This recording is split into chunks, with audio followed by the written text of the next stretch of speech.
I poured another round of drinks for our friends. The clink of ice against glass was a cheerful counterpoint to the laughter filling our living room. Game nights at our house had become something of a tradition over the years, a way to unwind and catch up with the people closest to us. All right, who's ready for truth or dare? I asked, settling back onto the couch next to Sophia. My wife of 10 years smiled at me, her dark hair falling in loose waves around her face. She looked beautiful tonight as always, but there was something in her eyes I couldn't quite read. Oh, this should be good, Ethan chuckled, rubbing his hands together gleefully. My oldest friend hadn't changed much since our schoolyard days. Still quick with a joke and always up for a good time. His wife Lily rolled her eyes fondly, used to his antics by now. Just remember, what happens at gathering stays at gathering, Madeline chimed in with a wink. She worked with Sophia in marketing and had become a regular at our get-togethers over the past year or so. Her boyfriend Jake nodded in agreement, looking relaxed as ever. All right, I'll start, Lily offered. Never have I ever skinny dipped. There were groans and laughs as several people took sips of their drinks. I noticed Sophia hesitate before taking a small sip herself. That was new. She had never mentioned skinny dipping before. The game continued, questions ranging from the silly to the slightly risque. I found myself relaxing, enjoying the easy camaraderie of good friends and good drinks. When it was Sophia's turn, she drew a card from the stack in the center of the coffee table. Her eyes widened slightly as she read it, and I felt a flicker of unease. Never have I ever. She paused, her voice catching slightly. Never have I ever cheated on my spouse. The room went quiet for a moment. I glanced around expecting to see mostly untouched glasses. To my shock, Sophia lifted her drink to her lips and took a long swallow. Time seemed to slow down. I stared at her, unable to process what I was seeing. This had to be a joke, right? Some kind of misunderstanding. Whoa, plot twist. Ethan's attempt at humor fell flat in the suddenly tense atmosphere. I forced a laugh, trying to play it off. Very funny, babe. You really had us going there for a second. Sophia didn't meet my eyes. Yeah, just a joke, she mumbled, but her face was flushed, and she wouldn't look at anyone directly. Madeline cleared her throat. Maybe we should play something else. The rest of the night passed in a blur. I went through the motions of being a good host, but my mind was reeling. Every time I looked at Sophia, questions crowded my thoughts. Was it really just a drunken joke? Or was there something she wasn't telling me? As our friends said their goodbyes, I caught Ethan's concerned glance. He pulled me aside while Sophia was seeing Madeline and Jake out. You okay, man? He asked quietly. I nodded, not trusting myself to speak. Ethan squeezed my shoulder. Call me if you need anything. All right. After everyone had left, Sophia and I cleaned up in silence. The cheerful mood from earlier in the evening had evaporated, leaving behind a heavy tension. We should get to bed, Sophia said finally, her voice strained. It's late. I nodded, following her upstairs. As we got ready for bed, moving around each other in our familiar routine, I tried to find the words to confront her. But every time I opened my mouth, I hesitated. What if I was overreacting? What if it really had just been a stupid joke? We climbed into bed, the silence between us stretching out like a chasm. Sophia turned away from me, curling up on her side of the bed. I stared at the ceiling, my thoughts churning. One thing was certain, something had changed tonight. And as much as I wanted to ignore it, I knew I couldn't. The seed of doubt had been planted, and I had a sinking feeling it was only going to grow. The smell of coffee pulled me from a restless sleep. For a moment, I lay there disoriented. Then the events of the previous night came rushing back, and a knot formed in my stomach. I got up, throwing on a t-shirt and sweats before heading downstairs. Sophia was already in the kitchen, her back to me as she poured herself a cup of coffee. Morning, I said, my voice rough from sleep. She jumped slightly, turning to face me. Oh hey, I didn't hear you come down. Her smile seemed forced, not quite reaching her eyes. Want some coffee? I nodded, watching her closely as she poured me a cup. She looked tired, dark circles under her eyes suggesting she'd slept about as well as I had. Thanks, I murmured as she handed me the cup. Our fingers brushed, and I felt her tense at the contact. We stood there for a moment, the silence stretching between us. Finally, I couldn't take it anymore. We need to talk about last night, I said firmly. Sophia's shoulders slumped. Oliver, it was just a stupid game. I was drunk. I wasn't thinking clearly. So you're saying you've never cheated on me? I pressed, needing to hear her say it. She hesitated, and my heart sank. Of course not, she said finally, but her voice lacked conviction. I set my coffee down, suddenly feeling sick. Don't lie to me, Sophia. Not now. I'm not lying, she snapped, her defensive tone only increasing my suspicions. God, Oliver, why can't you just let this go? Because my wife basically admitted to cheating on me in front of all our friends. I shot back, my temper rising. What am I supposed to think? Sophia's face crumpled. It was a mistake. Okay. It didn't mean anything. It was just a moment of weakness. The room seemed to tilt around me. So you did cheat? It was one time, she said quickly. It won't happen again. I swear. Can we please just forget about it and move on? I stared at her, unable to believe what I was hearing. Forget about it? Are you serious right now? What do you want me to say, Sophia? Her voice rose in frustration. I made a mistake. I'm sorry. What more do you want from me? I want the truth, I said coldly. When? With who? Sophia shook her head. It doesn't matter. It's over. It won't happen again. It matters to me, I insisted. I deserve to know. We went back and forth, the argument growing more heated. Sophia alternated between defensiveness, anger, and pleading for forgiveness. But no matter how much I pushed, she refused to give me details. Finally, exhausted and disgusted, I grabbed my keys. I need some air, I muttered, heading for the door. Where are you going? Sophia called after me, panic in her voice. Out, I replied shortly, slamming the door behind me. I drove aimlessly for a while, trying to clear my head. How had we gotten here? 10 years of marriage, and I thought I knew her. Now, I felt like I was looking at a stranger. Eventually, I found myself pulling up in front of Ethan and Lily's house. Ethan answered the door, taking one look at my face before ushering me inside. Want to talk about it? He asked, handing me a beer. I sank onto their couch. She cheated on me, I said flatly. Ethan's eyes widened. Man, I recounted the morning's confrontation. Ethan listened silently, his expression growing more concerned. What are you going to do? He asked when I finished. I shook my head. I don't know. I can't just forgive and forget, you know? But it's been Sophia. We've been together for so long. I can't imagine my life without her. Ethan leaned forward, his expression serious. Listen, Oliver, you're my best friend, so I'm going to be straight with you. Don't let her off the hook for this. You deserve better than that. You think I should leave her? I asked, surprised by his vehemence. I think you need to figure out if you can trust her again, Ethan replied. And if you can't, well, sometimes it's better to cut your losses. I nodded slowly, turning his words over in my mind. Thanks, man. I appreciate the advice. Anytime, Ethan said, clapping me on the shoulder. You know Lily and I are here for you, whatever you decide. I stayed for a while longer, grateful for the distraction. But eventually, I knew I had to go home and face reality. When I walked through the door, Sophia was waiting for me, her eyes red and puffy, like she'd been crying. I thought you weren't coming back, she said softly. I live here, don't I? I replied, my tone harsher than I intended. Sophia flinched. Oliver, please, can we talk about this? She sighed, suddenly looking very tired. What's there to talk about? I said, my voice rough. You cheated. You broke my trust. I don't know where we go from here. I love you, she said desperately. It was a mistake. I swear it won't happen again.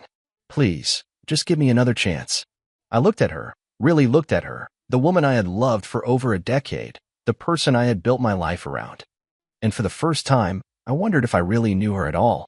I need time, I said finally. I can't just forgive you overnight, Sophia. I need to think about what I want.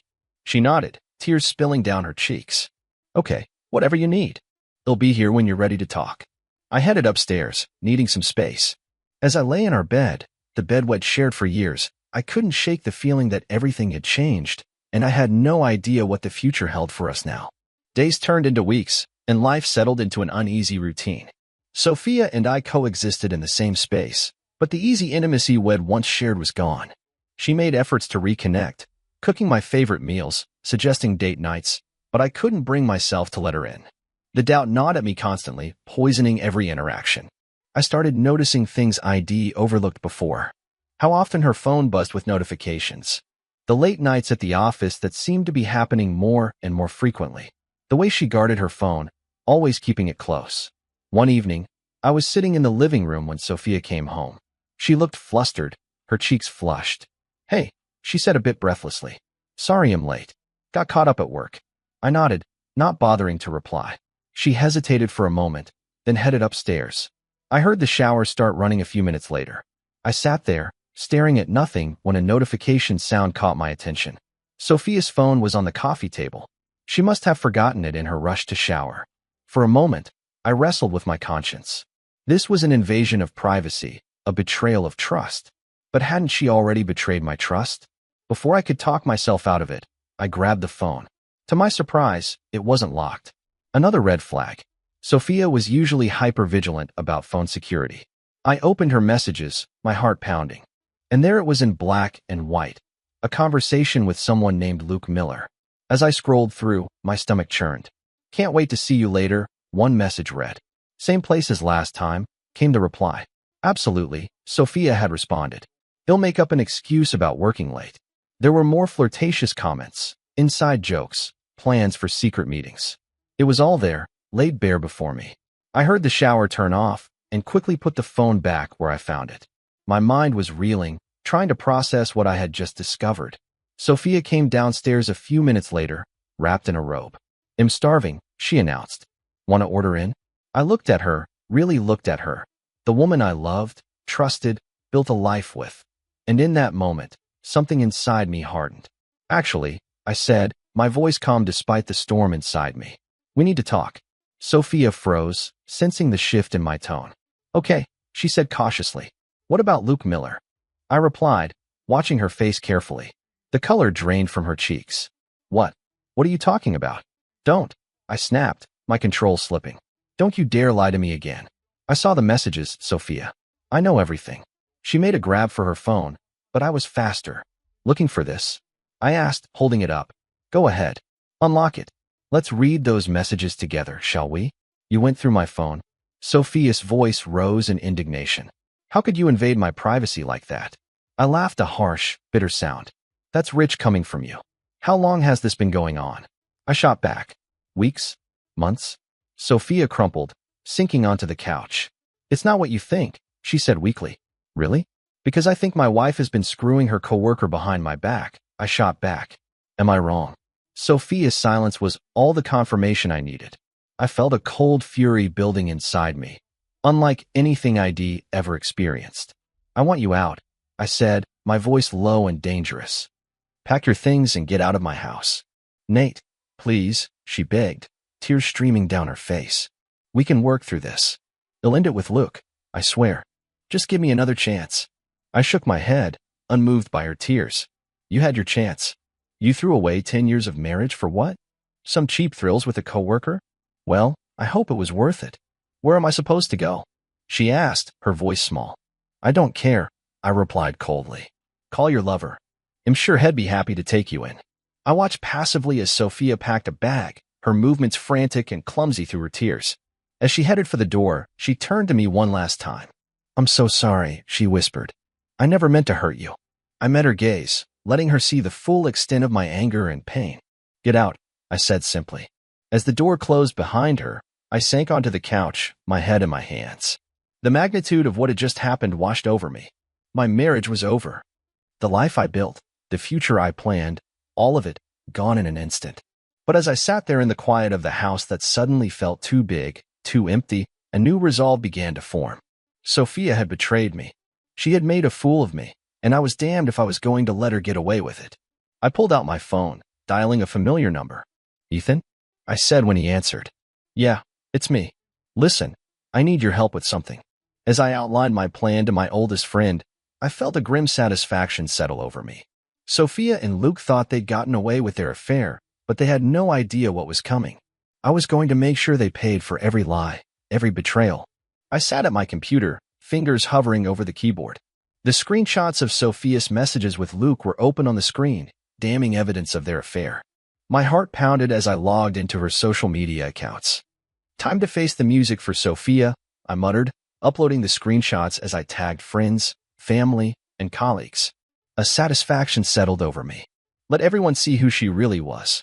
The phone rang almost immediately. I ignored it, watching as notifications flooded in. Comments of shock and disgust piled up under the post.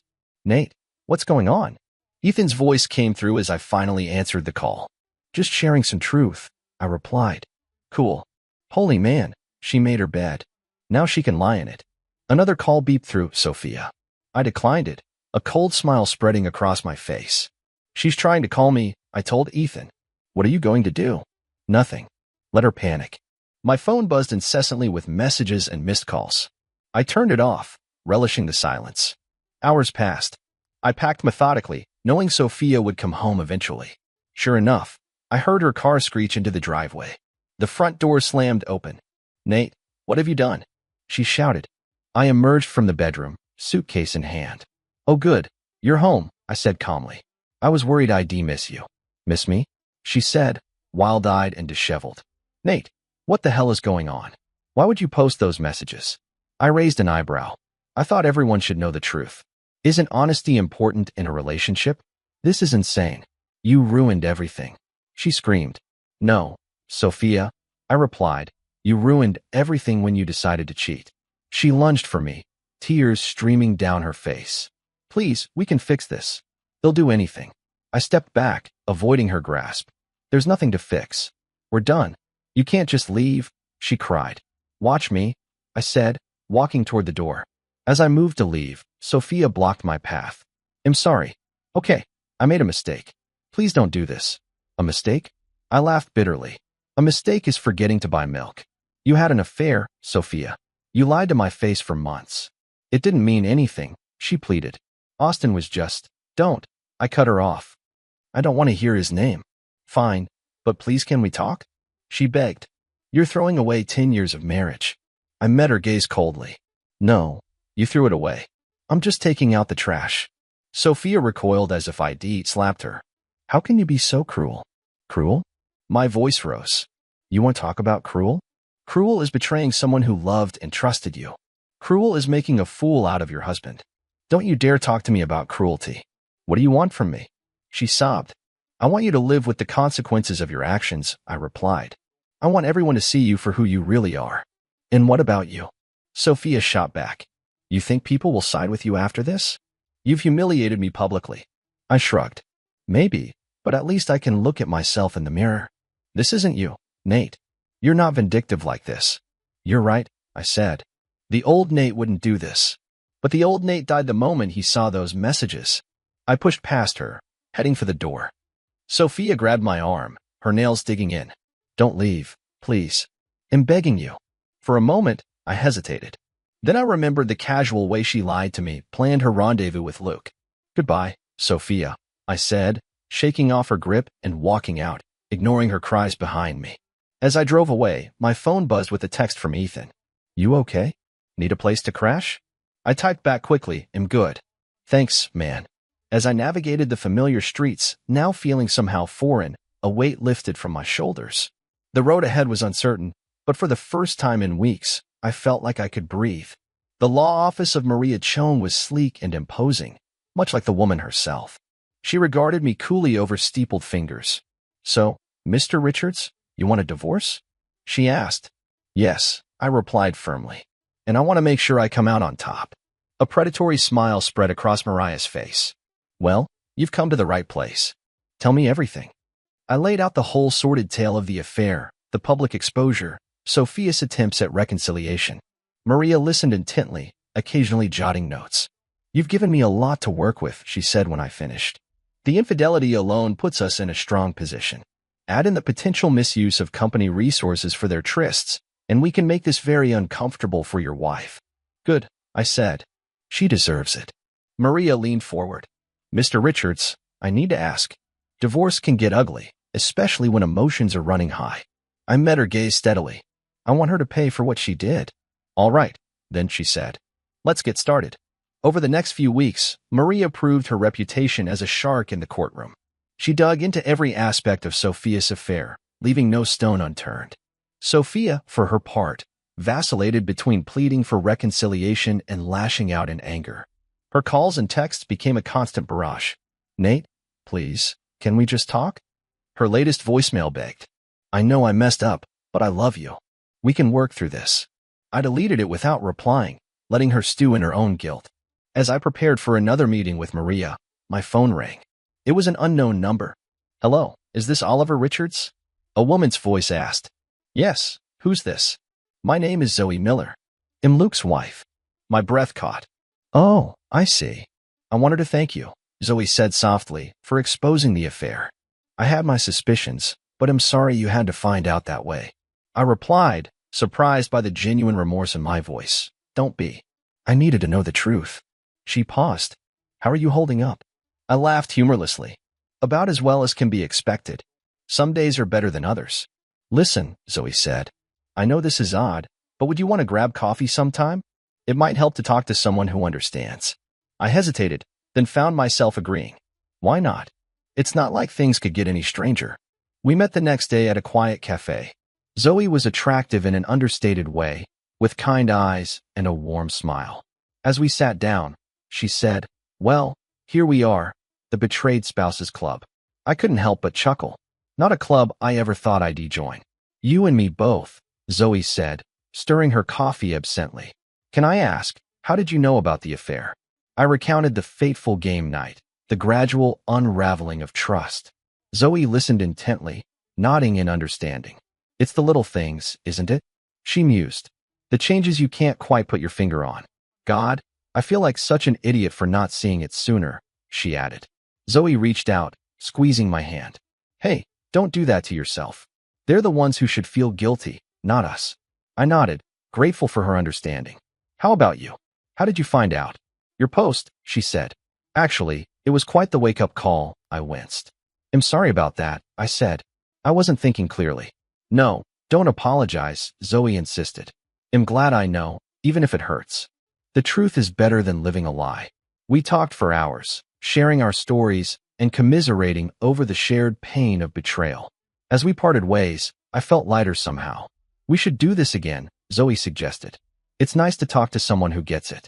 I agreed, surprised to find myself looking forward to seeing her again. The next few weeks were a whirlwind of legal meetings and negotiations. Sophia fought tooth and nail, but Maria was relentless. We've got her on the ropes, Maria announced during one of our strategy sessions. She's realizing how much she stands to lose. Sure enough, Sophia's tone changed in her next attempt at contact. Oliver, please, this has gone too far, she pleaded over the phone. Can't we just sit down and talk about this like adults? There's nothing to talk about, I replied coldly. You made your choice. Now you get to live with it. You're being unreasonable, she said. I made a mistake. I've apologized. What more do you want from me? I laughed bitterly. What do I want? I want the last few months of my life back. I want to unsee those messages. I want to go back to when I thought my wife actually loved me. I do love you, Sophia cried. It was just a stupid fling. It didn't mean anything. If it didn't mean anything, why did you do it? I shot back. Why risk everything we built together? Her silence spoke volumes. That's what I thought, I said quietly. Goodbye, Sophia. As I hung up, a sense of finality settled over me. There was no going back now. All that was left was to see this through to the bitter end. I stared at my computer screen, my finger hovering over the send button. The email to Sophia and Luke's company HR department was loaded with evidence of their misconduct. Expense reports for business trips that coincided with their affair, inappropriate use of company time and resources. You want to do this? Mark's voice came through the speakerphone. I took a deep breath. Absolutely. It's a pretty nuclear option, man. I know, but they deserve it. They thought they could have their cake and eat it too, using the company to facilitate their affair. Time to face the music, I said, the finality of the moment sinking in. There was a pause. Then Mark sighed. All right. I've got your back. Thanks, man. I hit send, watching as the email disappeared into cyberspace. It felt like lighting a fuse. Now all that was left was to wait for the explosion. I didn't have to wait long. Within hours, my phone was buzzing with notifications. Sophia's frantic voice filled my voicemail. Oliver, what have you done? The company is launching an investigation. They're talking about termination. Please call me back. We need to talk about this. I deleted the message without replying. Let her sweat it out. A text from Zoe popped up. Heard about the investigation. How are you holding up? I smiled, touched by her concern. I'm okay. It needed to be done. Want to grab dinner? Might help to talk it out. I hesitated, then agreed. Why not? It's not like I have anything better to do. We met at a quiet Italian place. Zoe looked lovely in a simple black dress, her smile warm as she greeted me. As we settled in, she said, You've been busy. I shrugged, trying for nonchalance. Just tying up loose ends. Zoe raised an eyebrow. That's one way to put it. How does it feel? I considered the question honestly. It feels good. Like I'm finally taking back control. She nodded understandingly. I get that. After feeling powerless for so long, it's nice to be the one calling the shots. Exactly, I said. They thought they could just go on with their lives like nothing happened. Well, not on my watch. Our food arrived, and we fell into easy conversation. Zoe was smart and funny, with a dry wit that matched my own. For the first time in months, I found myself genuinely enjoying someone's company. As we were finishing up, my phone buzzed. It was Mark. Hey, what's up? I answered. Dude, have you seen the news? He asked. It's all over social media. I frowned. What is it? Vanessa and Luke. They've been fired. The company put out a statement about ethical violations and misuse of company resources. It's a bloodbath. Good. They made their bed. Now they can lie in it. You okay? Mark asked, concern evident in his voice. I'm fine, I assured him. Better than fine, actually. I'm having dinner with Zoe. There was a pause. Zoe?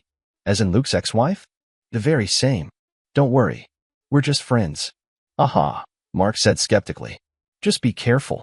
You're both in a vulnerable place right now. I appreciate the concern, but I'm a big boy. I can handle myself. We said our goodbyes, and I turned back to Zoe. She was watching me curiously. Everything okay? She asked. I nodded, a small smile playing on my lips. Yeah, everything's great, actually. Looks like justice is being served. Zoe's eyes widened in understanding. The investigation? Yep, they've both been fired. She let out a low whistle. Wow, that's intense. Too much? I asked, suddenly unsure. Zoe shook her head. No, not at all. They brought this on themselves. I'm just impressed. I guess you don't do things by halves, do you? I laughed, feeling lighter than I had in months. Go big or go home, right? As we left the restaurant, Zoe surprised me by pulling me into a hug. I'm glad you're doing okay, she murmured. You deserve to be happy, Oliver. I hugged her back, savoring the warmth of human contact. Thanks, Zoe. So do you. We parted ways, but I couldn't shake the feeling that something had shifted between us. It wasn't a romance, not yet, but it was a possibility. And for the first time since this whole mess began, I found myself looking forward to the future. As I drove home, my phone buzzed with another text from Sophia. I deleted it without reading it, a sense of finality settling over me. The chapter of my life with her was over. It was time to start writing a new one. The final divorce papers lay on my coffee table, a stark reminder of the end of my marriage. I stared at them, pen in hand, feeling a mix of emotions I couldn't quite name. My phone buzzed again. It was Mark. Hey man, you doing okay? His voice came through, concern evident. Yeah, I guess. Just about to sign the papers. Want me to come over for moral support and all that? I considered for a moment. You know what? Yeah, that'd be good. Thanks, Mark. No problem. He'll bring beer. True to his word, Mark showed up 20 minutes later, six-pack in hand. He whistled as he looked at the papers. So this is it, huh? End of an era. I nodded, taking a beer. Yep. 10 years of marriage reduced to a stack of legal documents. Mark settled on the couch next to me. How you feeling about it all? I took a long swig before answering honestly. Relieved. It's been a long, ugly process, but it's finally over. No regrets. He asked. I shook my head firmly. None. Sophia made her choices. Now she gets to live with the consequences. Mark raised his bottle in a mock toast to new beginnings. Then we clinked bottles, and I felt a weight lift off my shoulders. I picked up the pen and signed my name with a flourish. There, I said, sitting back. It's done. Mark clapped me on the shoulder. You did the right thing, Oliver. Now it's time to focus on you. What's next? I shrugged. Not sure. Maria did a great job with the divorce settlement, so I'm okay financially. Might take some time off, do some traveling. Sounds good. You deserve a break after all this. We spent the rest of the evening reminiscing about old times and speculating about the future. As Mark was leaving, he paused at the door. Hey, Rachel and I are having a little get-together next weekend. Nothing fancy, just a few friends. You should come. I hesitated. I don't know, man. I'm not sure I'm up for socializing just yet. Mark rolled his eyes. Come on. It'll be good for you. Get out of this apartment. Meet some new people. Who knows? You might even have fun. I chuckled. All right, all right. It'll be there. The next week passed in a blur of finalizing divorce details and tying up loose ends. Before I knew it, it was time for Mark's gathering. I stood outside their house, feeling oddly nervous. It had been a while since I had been in a social situation that didn't involve lawyers or angry exes. Rachel answered the door with a warm smile. Oliver, so glad you could make it. Come on in. The house was filled with the buzz of conversation and laughter. I recognized a few faces from our old social circle, but there were plenty of new ones too. Oliver, Mark called out, waving me over. He was standing with a woman I didn't recognize. There's someone I want you to meet. This is Emily, Mark said. She just started at my firm. Emily turned, revealing a friendly face and warm brown eyes. She extended her hand with a smile. Nice to meet you, Oliver. I've heard a lot about you. I shook her hand, shooting Mark a questioning look. All good things, I hope? She laughed. Mostly, though I have to admit your reputation as a coding wizard is a bit intimidating. I felt myself relax a bit. Don't believe everything Mark tells you. He once crashed our entire system trying to install a screensaver. Mark groaned. Are you ever going to let that go? We fell into easy conversation. Emily proved to be quick-witted and engaging. As the night wore on, I found myself genuinely enjoying Emily's company. So, she said as we grabbed refills, Mark mentioned you're a photographer. I nodded. Amateur, but yeah, it's been a hobby of mine for years. Her eyes lit up. That's fantastic. I've always wanted to get into photography. Any tips for a complete beginner? We spent the next hour talking about cameras, composition, and lighting.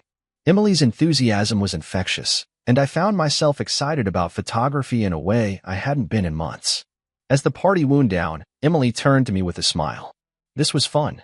We should grab coffee sometime and continue our photography chat. I felt a flutter of something I hadn't experienced in a long time. Yeah, I'd like that. We exchanged numbers, and as I left the party, I couldn't wipe the smile off my face. The next few weeks passed in a whirlwind of activity. True to my word, I started traveling, taking my camera along to capture the sights, but I also found myself looking forward to my coffee dates with Emily. We met regularly, our conversations ranging from photography to books to our shared love of obscure indie bands. It was refreshing talking to someone who didn't know about the mess with Sophia and who saw me as just me. One afternoon, as we were walking through a local park, cameras in hand, Emily turned to me with a serious expression. Oliver, can I ask you something? I nodded, a bit weary. Sure, what's up? She bit her lip. Mark told me a bit about what happened with your ex-wife. I hope that's okay. I felt a flash of irritation at Mark, but pushed it aside. It's fine. What did you want to know? Emily hesitated. I wanted to make sure you're okay. That you're not, still hung up on her or anything. I was surprised by the question, but even more surprised by how easily the answer came. No, I'm not hung up on her. What happened with Sophia? Yeah, it was painful, but it's in the past. I've moved on. Emily's face brightened. Good. That's good to hear. We stood there for a moment, something unspoken passing between us. Then Emily raised her camera with a grin. Race you to the best shot of that fountain. I laughed, raising my own camera. You're on. As we ran toward the fountain, competing for the best angle, I felt lighter than I had in years. The pain of Sophia's betrayal was still there, a dull ache in the background, but it no longer defined me. For the first time in a long time, I was excited about the future, and that, I realized, was the best revenge of all. Months passed since the divorce was finalized, and life had settled into a new rhythm. I was thriving at work. My photography hobby had evolved into a small side business, and my relationship with Emily was blossoming. One sunny afternoon, I was grabbing coffee at my usual spot when a familiar voice caught my attention. Oliver, is that you? I turned to see Madeline, Sophia's old colleague, looking hesitant and uncomfortable. Madeline? I nodded, keeping my tone neutral. How are you? She fidgeted with her coffee cup. I'm okay. Listen, can we talk for a minute? Curiosity got the better of me. Sure, I've got some time. We sat at a corner table, an awkward silence stretching between us. Finally, Madeline spoke. I wanted to apologize for not telling you about Sophia and Luke. I should have said something. I raised an eyebrow. You knew? She nodded, looking ashamed. I suspected. There were rumors around the office, but I didn't want to believe it. Sophia was my friend and I didn't want to get involved. I took a sip of my coffee, considering my response. I appreciate the apology, Madeline, but why now? It's been months. Madeline sighed. I ran into Sophia last week. She's not doing well. The scandal hit her hard. She can't find work. Most of our old friends have cut ties with her.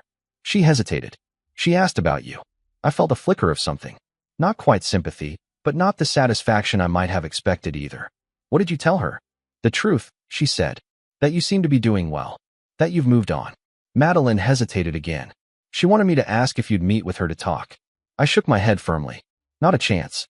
That chapter of my life is closed. Madeline nodded, looking unsurprised. I thought you might say that. For what it's worth, I think you're right to move on. Sophia made her choices. We finished our coffees in silence, then stood to leave. Take care, Oliver, Madeline said. I'm glad you're doing okay.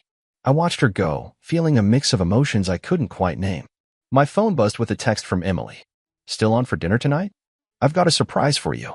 I smiled, the encounter with Madeline already fading from my mind. Wouldn't miss it. Can't wait to see what you've got planned. That evening, as Emily and I enjoyed a home-cooked meal in her cozy apartment, she pulled out a small wrapped package. So, remember how you mentioned wanting to try street photography? She said, her eyes twinkling. I nodded, intrigued. Yeah? She pushed the package toward me. Open it. I unwrapped it to find a sleek, compact camera, perfect for capturing candid street scenes. Emily, this is... Well, thank you, I said, genuinely touched. She beamed. I thought we could explore the city together this weekend. There's an arts festival downtown that would be perfect for trying it out. As we planned our weekend adventure, I marveled at how different my life had become. The pain of Sophia's betrayal, once all-consuming, had faded to a distant memory. My phone buzzed again. A text from an unknown number. Oliver, it's Sophia. Please, can we talk? I know I hurt you, but I'm trying to make amends. Just give me a chance to explain. I stared at the message for a long moment, then deleted it without replying. Some bridges, once burned, couldn't be rebuilt. Everything okay? Emily asked, noticing my distraction. I smiled, setting my phone aside. Yeah, everything's perfect. The sun was just beginning to set as Emily and I strolled through the bustling arts festival, our new cameras capturing the vibrant scenes around us. Oh, look at that, Emily exclaimed, pointing to a street performer juggling flaming batons. Get a shot of that. I laughed, raising my camera. On it, boss. As we moved through the crowd, I found myself marveling at how natural it felt being here with Emily. There was an ease between us that I had forgotten could exist in a relationship. Hey, Emily said softly, touching my arm. You've got that look again. I raised an eyebrow. What look? She smiled. The one where you're thinking too hard. What's on your mind? I hesitated, then decided to be honest.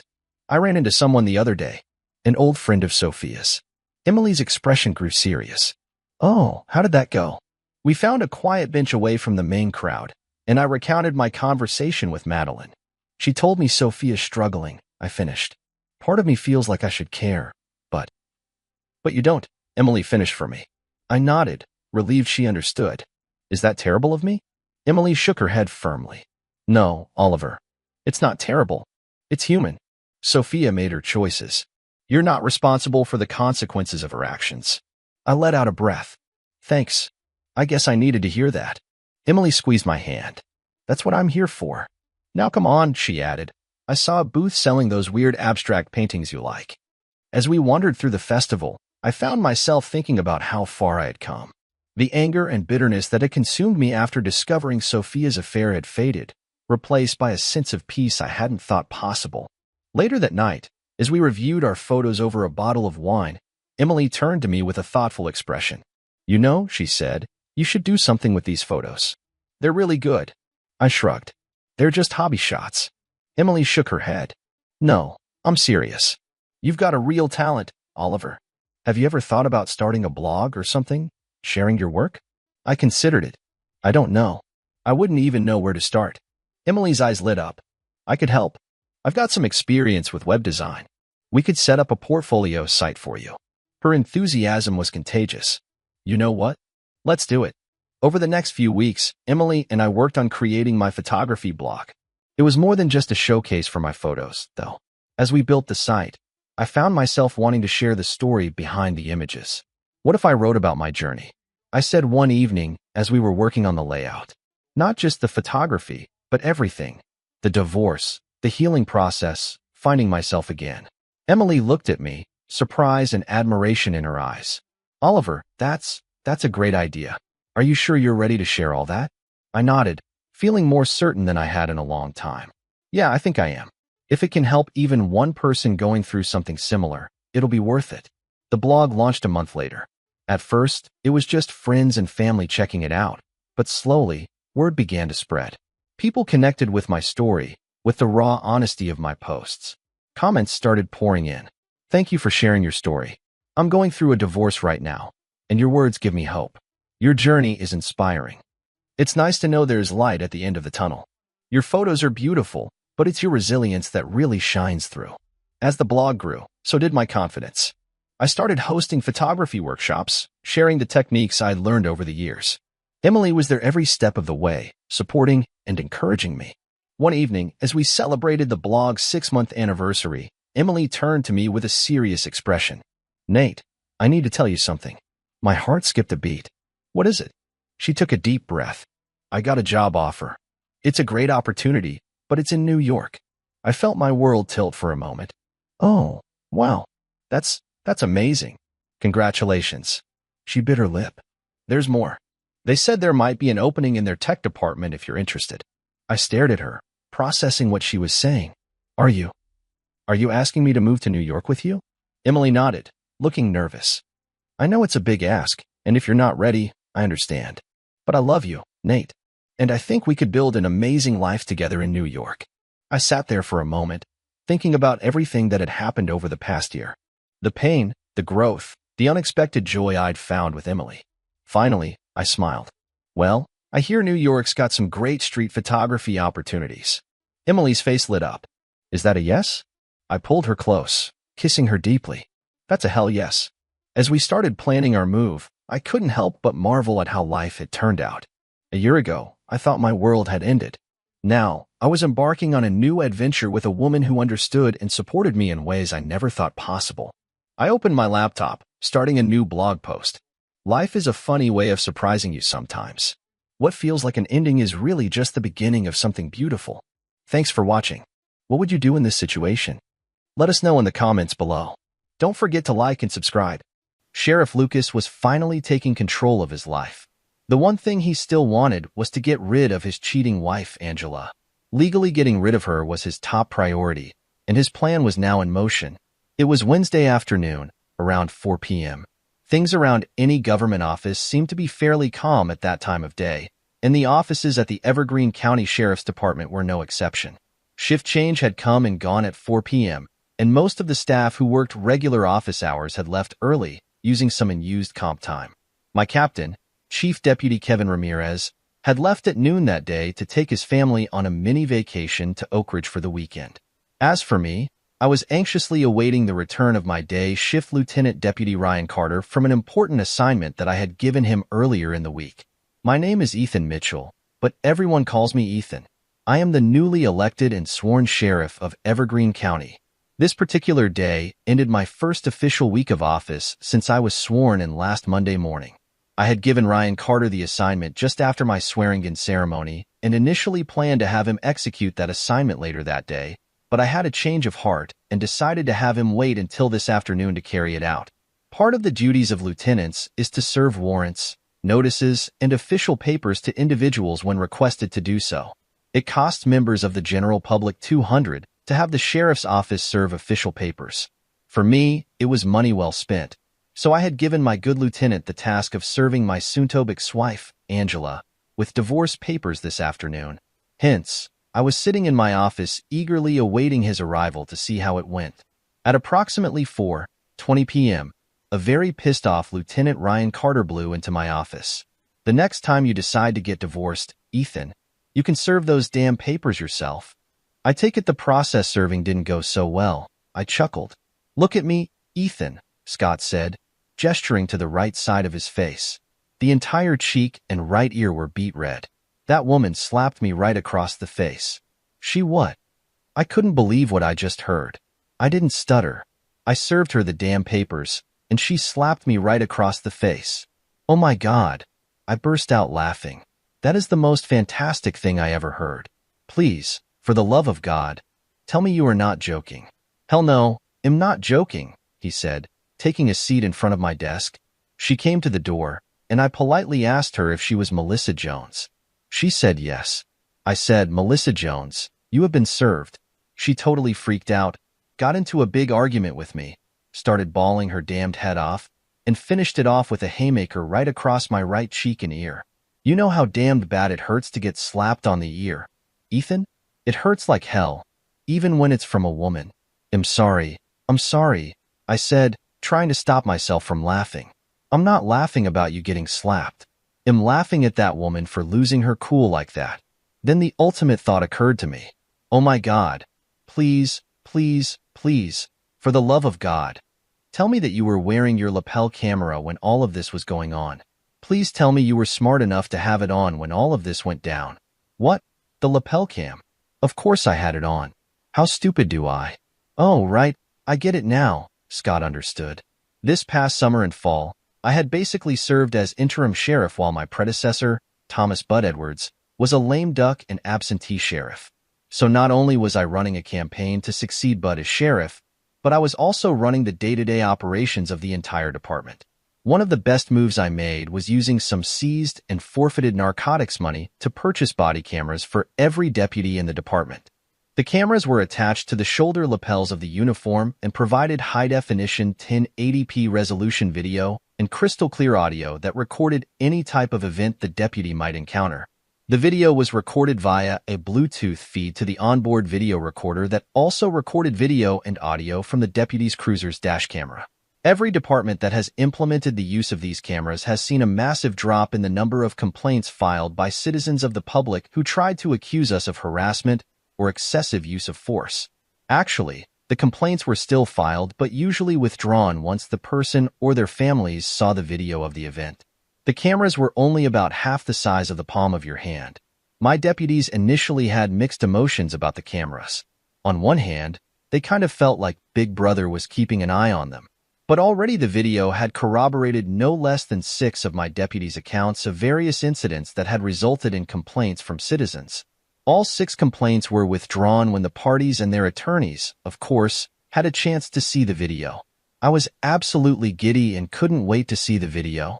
Hopefully, it would give me all the evidence and momentum I needed to implement my plans to divorce my cheating wife and dictate the divorce on my terms.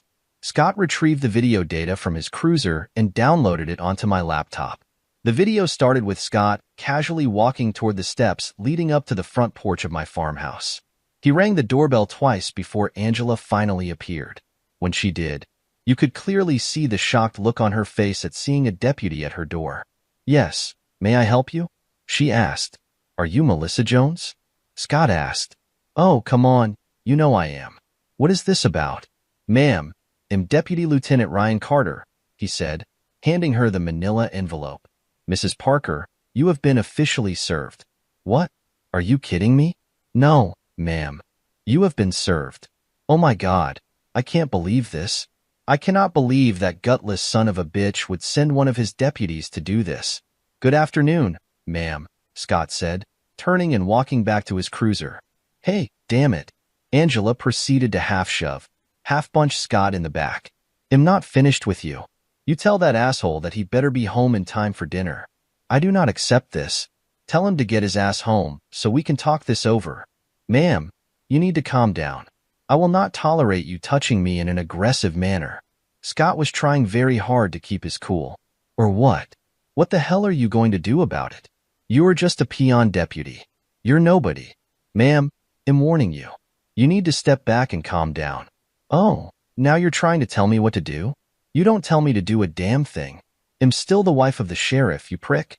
She proceeded to walk towards him, waving the manila envelope at him as though she was threatening to hit him with it. You tell Ethan that he better have his ass home by 7:00. He better not be going to his little girlfriend's house on the west side. Ma'am, calm down now. Scott reached forward and put his hand on her shoulder to get her to stop approaching him. Instead of calming her, it sent Angela into full nuclear meltdown mode. Get your hands off me, you prick, she screamed, batting his hand away. You don't ever touch me. And with that whack, Angela slapped poor Scott right across the right side of his face. "And tell that jerk to get his ass home right now," she screamed, turning and stomping back towards the house. "Oh my God, that was awesome," I said, bursting into hysterical laughter again. "But Jesus, Scott, why didn't you arrest her right on the spot?" "Truthfully," Scott said, "I was too damned stunned to know what to do. I wasn't sure if I should haul her off in cuffs or just let you deal with the dumb woman. So I came back here and decided to dump the ball in your lap." "Oh no, absolutely not," I chided. "You're going to go back out there and arrest her for assaulting a law enforcement officer. That's what you're going to do. Are you kidding me, Ethan? You're seriously going to plop me in the middle of this? Dude, you're already neck deep in it. Besides, wouldn't you like a little payback? Don't you think it would feel great to be the one to haul her off to jail, book her in, take her mugshot? In other words, to humiliate the living shit out of her for slapping you across the face?" Scott thought for a moment and sighed. "You do make an appealing argument, they'll give you that. But I'm not going alone. If she pisses me off any more than she already has, I'm liable to taste the living hell out of her and probably electrocute her. I can't help but think that would be something of a black mark on my stellar law enforcement record if I fried the wife of a sitting sheriff. Oh, you do realize this is probably going to be in the newspaper and on TV, right? Don't worry about that. They'll handle that. And she's not going to be able to stay here, you know? Our jail's full. She's going to have to go to Westbrook County tonight, and that's a 3-hour van ride. Not our problem. She made the bed in more ways than one, and now she gets to lie in it. So, you sending someone with me, or what?" Scott asked. "Who's the lieutenant on duty right now?" I asked. "Emma Barnes." "Perfect. Have Jessica and one of her deputies meet up with you. Make a nice little show of force out of it. Isn't this going to freak out your kids, though, Ethan?" "Nah, they're spending the weekend with the youth group from Greenwood. They're headed over to Oak Ridge to stay at a hotel with an indoor water park and mess around at the mall. Probably spend most of their weekend in the pool or at the amusement park." "I thought they call it Adventureland now," Scott said, grabbing his hat. "Yeah, I think you're right. But everybody I know still calls the place Snoopy." "All right, Ethan. I guess it's time to go arrest your stupid wife. Good luck. Call me when you're done." Needless to say, Angela's arrest did not go well. At least not for Angela, anyway. She threw such a fit that she nearly got herself an additional charge of resisting arrest. The video showed Lieutenant Emma Barnes, who was a pint-sized dynamo at only 54 tall, literally throwing Angela down on our front porch while another deputy, David Clark, slapped the cuffs on her and read Angela her rights. Angela was hysterically crying and shouting at Brad, Jessica, and Scott the entire time and threatening to sue them for false arrest, excessive force, and anything else she could think of. But it was all caught on video in 1080p glory and perfect audio that caught every swear word, sneeze, and sniffle. Add in the video of her getting served my papers for good measure, and there wasn't a judge anywhere who would determine that the 3 deputies handled themselves with anything but the utmost professionalism the entire time. By 7 p.m., Angela was photographed, booked, fingerprinted, and processed into the Evergreen County Jail. By 8 p.m., she was dressed in a set of red and white striped prison clothes with a pair of matching red Crocs shoes. She was crying hysterically as she was led to the van that would transport her nearly 3 hours south to the Westbrook County Jail that is located just outside the town of Fairview. The Westbrook County Jail is capable of holding 400 prisoners, while our own jail could only hold a maximum of 50, and a full house meant our jail was literally busting at the seams. It was a situation I was determined to correct as sheriff and one of my top priorities. As there is no magistrate judge working on the weekend except in cases to authorize emergency warrants, Angela would now have the better part of the next 72 hours to sit and think about what she had done. A brief phone call to my counterpart in Westbrook County, Sheriff George Andrews, ensured that Angela would have a prison cell all her own and away from any other inmates who might try to harm her while she was there. Sheriff Bowen would also make sure that his correction officers would keep a very close eye on Angela and maintain strict confidence. She would be processed into their jail under an alias, so no one would know she was there or who she was. Ryan Carter sent me a picture message on my smartphone of Angela's booking photo. It was pathetic in every way imaginable. She was still a very pretty woman in all physical respects, but the photo was not of a young, vibrant, or confident woman. It was a photo of a woman who had hit rock bottom and was now beginning to truly understand the consequences of her actions over the past 2+ years. Her eyes carried the terror and fears of all humanity, and her face carried the expression of the hopeless and destitute. In reality, her face reminded me of so many of the mug shots of the millions of women and men who had been processed into the hundreds of jails across our country throughout history. Angela never wore the look of a criminal a day in her life, but I couldn't help but notice how the booking photo instantly branded her with the image of a common crook. Ironically, the photo in all its bleakness also came to match the image in my mind of the woman that Angela had become ever since the start of her affair with Greg Sullivan. It's funny how a simple photo can remind us that the line between the cream of society and the scourge of society is a thin one indeed. I had been planning to spend most of the weekend with my new fiancée, Grace Thompson, and her amazing daughter, Lily.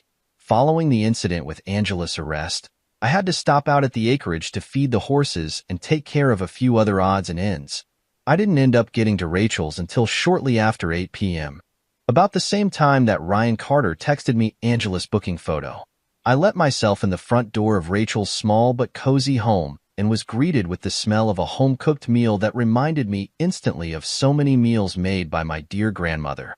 Rachel and Lily had just arrived home shortly before I did, as Rachel's nursing shift in the ICU at St. Mary's Medical Center didn't end until 6:00 p.m., after which she had to pick up Lily from a friend's house where she went after school on the day Rachel had to work. "Ethan," shouted Lily as she sprinted towards me from the kitchen. "Hey, Lily," I said, scooping her up for a big hug. "How are my two favorite girls in the whole wide world?" "Great. I've been waiting all day to see you, Ethan. Want to see my bug collection?" "I would love to, sweetheart. But why are you collecting bugs in the middle of winter?" "Me and Mom caught the bugs last fall, silly. Her teacher kept all the kids' bugs on display and finally sent them home today," Rachel explained as she moved in for a kiss. Her voice softened to a sultry tone as she smiled and said, "How are you, handsome?" "Much better now," I said after the mouth-watering kiss. "Bad day at work?" "I'll explain after supper," she said with a look of concern. Lily spent the next 20 minutes telling me all about her bug collection and her day in school, right up until Rachel put a heaping plate of meatballs and mashed potatoes on the table. I couldn't believe she could whip up such a comforting meal in such short order. Turns out that Rachel likes to make 5 or 6 full meals on the weekend and then put them in the freezer, so all she has to do is take them out and throw them in the oven to warm up. I could only hope to make the sheriff's office run as efficiently as Rachel ran her household. It only reaffirmed that I had indeed picked a winner. After supper, I helped Rachel and Lily clear the table and did the majority of the dishes, which was the least I could do after a great meal.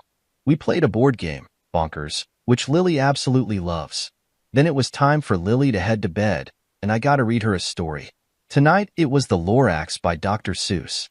With Lily snuggled into bed, I met Rachel back out in the living room where she was changed into pajama pants and a Minnesota State sweatshirt and sipping on a glass of juice.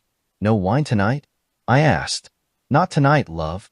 I have to work tomorrow, and I promised Mindy Sutherland that I would be in for her by 6. Mom's coming over early to pick up the munchkin and take her out to the ranch for the day." "I see. I'm sure she'll have a blast. You're more than welcome to help yourself to a glass, though." "I don't mind if I do," I said, heading to the kitchen and pouring myself a large glass of Chardonnay.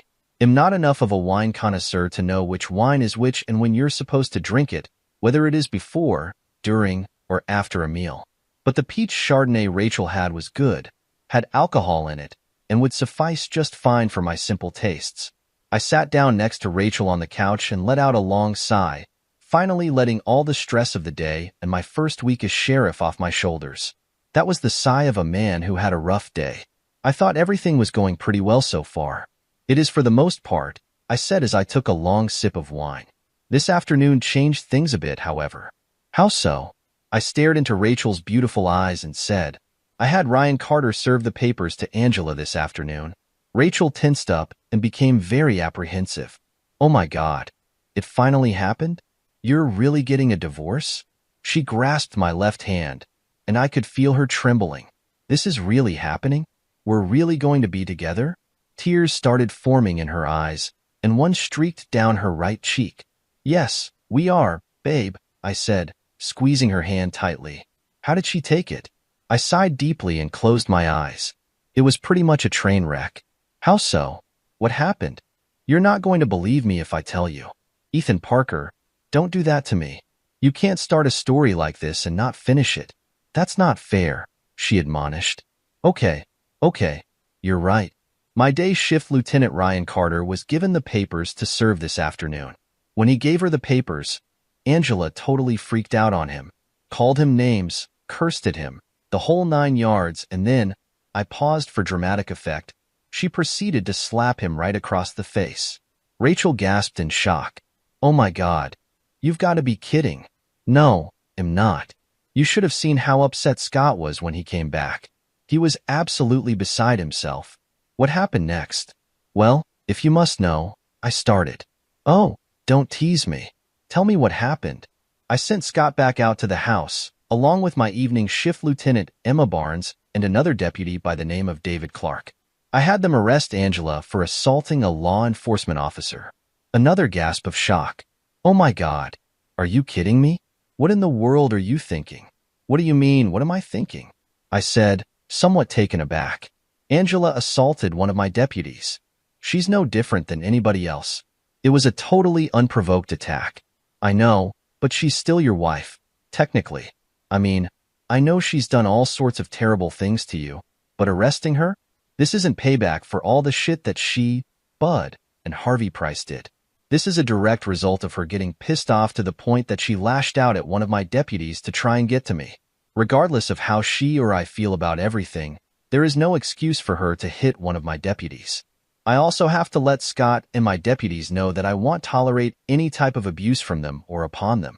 I know, Rachel said, calming somewhat.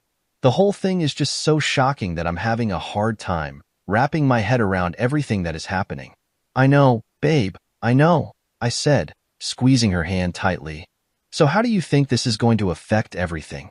Well, I said, contemplating, the only thing I can think of is maybe this will make Angela more accepting of the divorce. Maybe with this little turn of events, I can use it to get her to see reason as far as an amicable divorce is concerned. Again, a look of shock came over Rachel's face. Oh my gosh, Ethan, I don't mean to sound like an unsupportive woman, but is that why you had her arrested? To strong-arm her in your divorce? No, I said emphatically, shaking my head. Absolutely not. You can get that thought out of your head right now.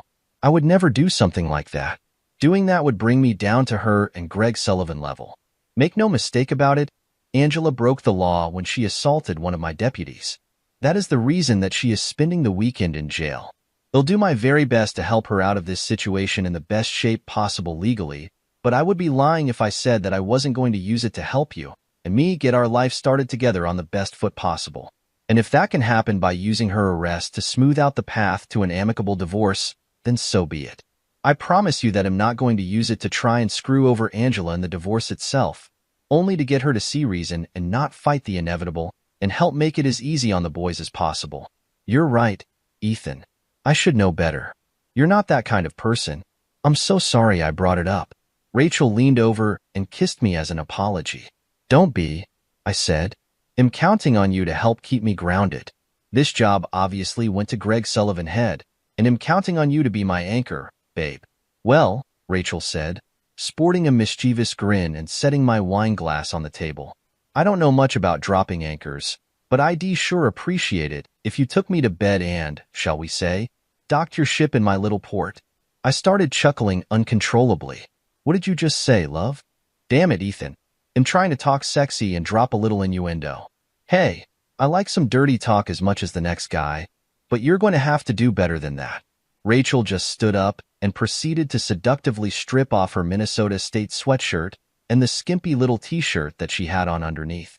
Rachel proceeded to lean in and rub her spectacular cleavage all the way from my abdomen and chest, and then up my neck and face before ending the exotic maneuver with a kiss that could melt titanium. So, Sheriff, she cooed to me after another mind-blowing kiss. Are you going to kiss me, or what? Oh, you better believe I am, I said as she led me by the hand towards her bedroom. The next few hours were nothing but a blur of awesome. Rachel left for work shortly after 4:45 the next morning, but not before we had one more speedy and frantic round of love. I couldn't help but think incredibly affectionate thoughts of her as she didn't even bother to shower before leaving and wore the musk of Sheriff Ethan Mitchell on her all day as she worked. Of course, to any normal man, you couldn't tell the difference. A bit of deodorant and a fresh change of clothes will do the trick for us most of the time, and Rachel was a natural beauty for whom makeup wasn't a necessity anyway. I ducked out of the house just after Rachel's mother, Suzanne, arrived to stay with Lily until she got up out of bed. I returned to the farm to take care of some chores and plan out what I was going to do the rest of the day. My attorney in the divorce was a wildcat by the name of Laura Simmons. She was by far the most feared divorce attorney in town and was almost certainly the one that Angela would have gone for if I hadn't gotten to Elizabeth first. I know this because Angela actually called Elizabeth shortly after I had already hired her, as Angela wanted to have a lawyer ready just in case she couldn't talk me out of a divorce. All of that took place last fall, even before I had Angela served with the papers. Elizabeth was in her office at Brown, Graham, Norris, Slater, and Jacobs, even though the firm itself was closed for the weekend. I had figured a heads-up call to Elizabeth was in order, considering the events of the previous afternoon. Much as you would expect, Elizabeth was absolutely foaming at the mouth over what she could do to Angela in divorce proceedings after she was stupid enough to slap one of my deputies.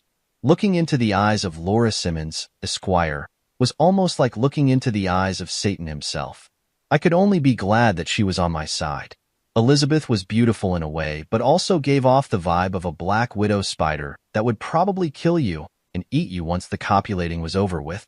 But nonetheless, I figured I'd probably have screwed her anyway if I was still single, just because I'm kind of stupid like that and I tend to think with my Johnny more than I should. I was about 15 minutes into our consultation when my cell phone rang. It was a number that I probably shouldn't have had in my phone, but one that I had programmed in nevertheless. The caller ID said, Helen Peterson. Hello, Madeline, I said upon answering. Ethan, thank God I was able to reach you. Can you please tell me what is going on with Angela? She called me this morning and told me she was in prison in Fairview and that you were responsible for putting her there.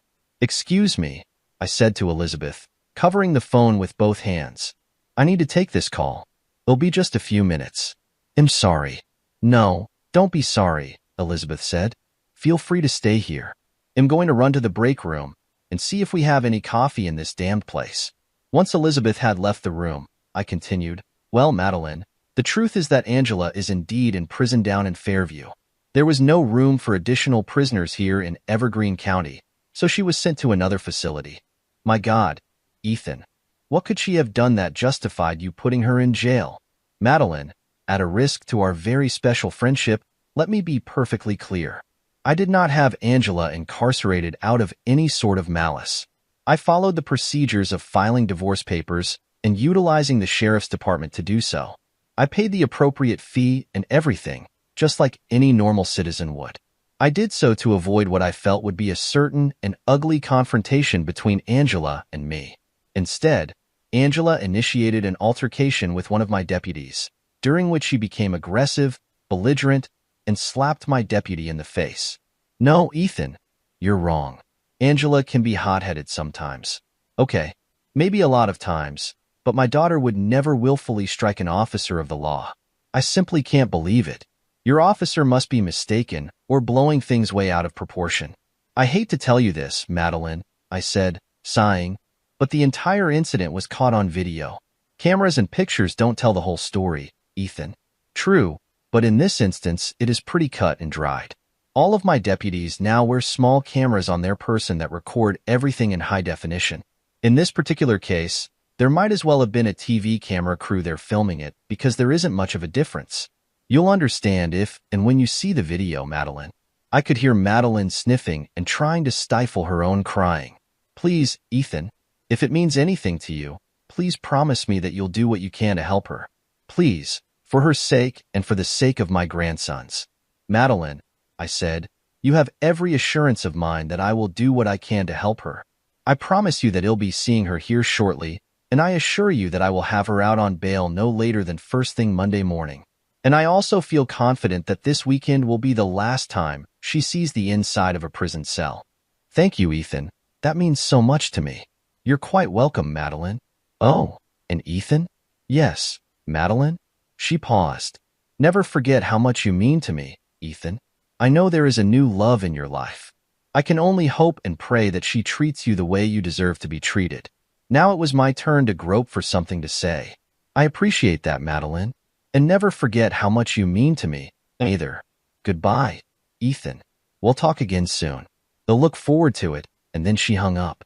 I was thinking about what I just promised and how I would do that as Elizabeth came back into her office carrying 2 cups of fresh, steaming coffee and sat one down on her desk in front of me. I could easily see Elizabeth as having the potential to have her way with me as well, or any other man for that matter. She was, as she put it, happily divorced. Elizabeth had previously been married to Carson Brown, who was the Brown of Brown, Graham, Norris, Slater, and Jacobs, and who was himself previously happily married to another woman right up until Elizabeth joined the firm. Elizabeth was an associate attorney for the firm right up until Carson Brown got divorced. Then she became a partner of the firm shortly after she became Carson Brown's partner in the bedroom. The whole thing was scandalous and delicious from a gossip's point of view, which just reinforces the old saying there's not much to see in a small town, but what you hear sure makes up for it. Now then, Elizabeth said as she made herself comfortable again in her high-back chair, let's figure out how we're going to deal with that wife of yours. Elizabeth thought I was nuts for trying to work out an equitable divorce, as she was fairly positive that she could use Angela's arrest to get me every last thing I could want by hanging the prospect of additional prison time over her head. The truth was, all I wanted from Angela was a quick and easy divorce. I simply wanted to split what we had $5,050 and share custody of the boys. I wanted the boys to still have their primary residency with me out at the farm, while Angela could enjoy liberal visitation with them after school and every other weekend, as well as having them with her for a good chunk of the summer months. Personally, I think Elizabeth just wanted to see Angela squirm like the proverbial worm on a hook. As for me, I was just determined to separate from her while keeping her honor intact, at least in the eyes of our sons. I hoped that would be incentive enough to take the fight out of her. I left Elizabeth's office just after 10:00 a.m. and needed to pay a little visit to another attorney. I drove to the west side of town to a posh little neighborhood called Willow Ridge Heights. It was one of the newer housing developments in Red River Falls and was filled with McMansions of the movers and shakers of Red River Falls. Pineview Golf and Country Club was incorporated within the development, and nearly every house had course-front property. Most of the residents here could either swim in their pools and then sunbathe in one of the sand traps, completely eliminating the need to ever go to the beach, at least in summertime. 5271 Willow Ridge Drive was the residence of one Harvey Price, Esquire, otherwise known as the Evergreen County Attorney. Needless to say, Marion was not expecting me today. Being the middle of January, it wasn't like I was interrupting his foursome. Marion, it turned out, preferred threesomes, especially with my wife and Greg Sullivan. He also had a penchant for Asian girls, but that was a secret between just me and Marion, although it could easily be revealed to the world if he ever pissed me off. I walked up to the front of the stately brick home and rang the doorbell. Marion himself appeared within a few moments. Jesus, he said upon seeing me, and here my weekend was going so well. Nice to see you too, Marion. Lawson just stood there with the door ajar. Well, aren't you going to invite me in? Not unless I have a good reason, he grunted. Oh, I have business to discuss, I assure you. Does this pertain to me in any way, shape, or form? Marion, I said with a bit of an edge in my voice, everything I do pertains to you in some way. Lawson just rolled his eyes and opened the door to allow me in. My study is inside and to the left, and take your damn shoes off so you don't screw up my hardwood floors. We just had them stripped, stained, and coated. Ooh, it's almost like we're going to hang out for a while. Don't get any ideas. You're not staying long enough to watch the playoffs, and every beer in the fridge has the name Marion on it, not Ethan. Doesn't matter. The Vikes got eliminated a long time ago. Pat, the Vikes got eliminated after the preseason for God's sake, he grumbled. How can you stand to watch those losers? Hey, now. To hate my team is to hate me, I replied. Do you really want me to reply to that, Ethan? Probably not, I agreed. We entered the house and headed for Marion's office when his wife, Linda, spotted us from the massive open kitchen. Whatever she was cooking smelled fantastic, and my grumbling stomach reminded me I hadn't eaten yet. "Oh, hello, Sheriff. What brings you by today?" Linda called from the kitchen. I couldn't answer before Marion interrupted. "He's not staying long, and we'll be in the study. We've got some important business, so make sure we're not disturbed." Linda looked absolutely crestfallen at her husband's rebuke, but she brightened up again when I said, "Lovely to see you again, Linda. Whatever you're cooking smells absolutely delicious." "Thanks, Ethan. Would love to have you join us for dinner sometime." "And I'd love to join you sometime. I promise to bring my fiancé, plenty of bad jokes, and a big appetite." Linda started laughing, and Marion practically yanked me into his office and shut the door behind us and locked it. "You're not coming over for dinner, by the way," he chided as he directed me to a chair in front of his ostentatiously huge oak desk. "But Linda just invited me, Marion. It'd be rude to turn her down." Marion gave me an exasperated look as he sat in an equally gaudy chair. "Did you come over here just to piss me off, Ethan? Or did you actually have something you wanted to talk to me about? Tell Linda she doesn't have to go overboard. I'm a simple man with simple tastes." "Damn it, Sheriff. Meatloaf, mashed potatoes, and gravy. Comfort food always sits well with me, especially in wintertime. I bet Linda could work magic with that. Her cooking definitely seems to help you keep your girlish figure, Marion." I chuckled. "I'm warning you, Ethan. My deputies arrested my wife last evening." Lawson's jaw damn near dropped to the floor. "What? Are you kidding me?" "No, I'm not. She was served with divorce papers yesterday, and she assaulted one of my deputies." Lawson gawked at me wide-eyed. "You know, Phil Robertson said it best, you're a special kind of stupid. Aren't you, Ethan? I mean, my God. Who the hell did the people of this county elect sheriff? They elected someone who doesn't feel that they or their families are above the law. What did she do? Bump into him as he was walking by? No, she got pissed off, took it out on my deputy, and slapped him right across his face. We've got it all on video." "Who?" Lawson asked, confused. "Who was the deputy that served her?" "Lieutenant Ryan Carter." "Oh, Jesus," Lawson said, making a sour face and shaking his head. "Figures. If that idiot isn't doing something right this minute that deserves a slap in the face, then the smart money says it's just a matter of time before he does. Probably getting slapped right now by that tatted-up druggie of a girlfriend of his." I shifted in my seat as I prepared to defend Scott and Tanya. "I assure you that Lieutenant Taylor is not an idiot, and his new wife isn't either. In fact, she's probably got the highest IQ in Evergreen County, and the only thing she has ever had on her record is a simple misdemeanor possession charge from the state of Massachusetts." "Are you kidding me? You let your goddamn deputy marry that?" "I happen to know for a fact that she sells a shitload of pot out of that store of hers on the old town. Fixing and selling computers and old records doesn't pay the bills for that place, you know." "Actually, it does, Marion," I corrected. "It is true that Tanya still fixes, upgrades, and sells computers and old records, but she has also taken on several contracts around town under my recommendation that have her working as a network administrator and analyst for a number of businesses. Every single client of hers absolutely raves about her work. She pretty much puts every other IT guy in Red River Falls to shame. I swear to God, Ethan, if I find out you're covering up any illegal activity for her, What? I interrupted. "Don't forget that I happen to know what kind of stuff you've got on your home computer, Marion," I scolded, reminding him of the things he still possessed on his computer. Marion stopped dead in his tracks. After a few tense moments, he said, "You didn't come here to talk about Taylor and his floozy. What is it that you want, Ethan? As I told you, my wife is in prison for assaulting Taylor. I want you to hold off on filing any charges until I tell you to. That's my prerogative, Ethan. I make that call, not you." "No, you don't. Need I remind you of your nasty little hobby?" "Ethan," Lawson groaned, "you know I am the goddamn county attorney. At some point, you're going to have to drop that and let me do my job." "I understand that, but not yet. Just hold off on the charges until I tell you to. If anybody asks you about it, which they shouldn't, just tell them that there is an ongoing investigation, and you'll make a statement to the public when it is completed. How the hell are you going to keep people from finding out about her? She was processed into the Westbrook County Jail under an alias. George Andrews is a friend. He's keeping an eye on her. Bowen, the Westbrook County Sheriff? Didn't that old fossil run over a dead body a few months ago? Yes. Yes, he did, I answered sheepishly. However, in his defense, it was a wreck in the far west part of his county during a really nasty snowstorm, and the body was almost completely obscured by a snowdrift. The state patrol should have marked where the body was. Yeah, I'll bet that was really comforting to the family.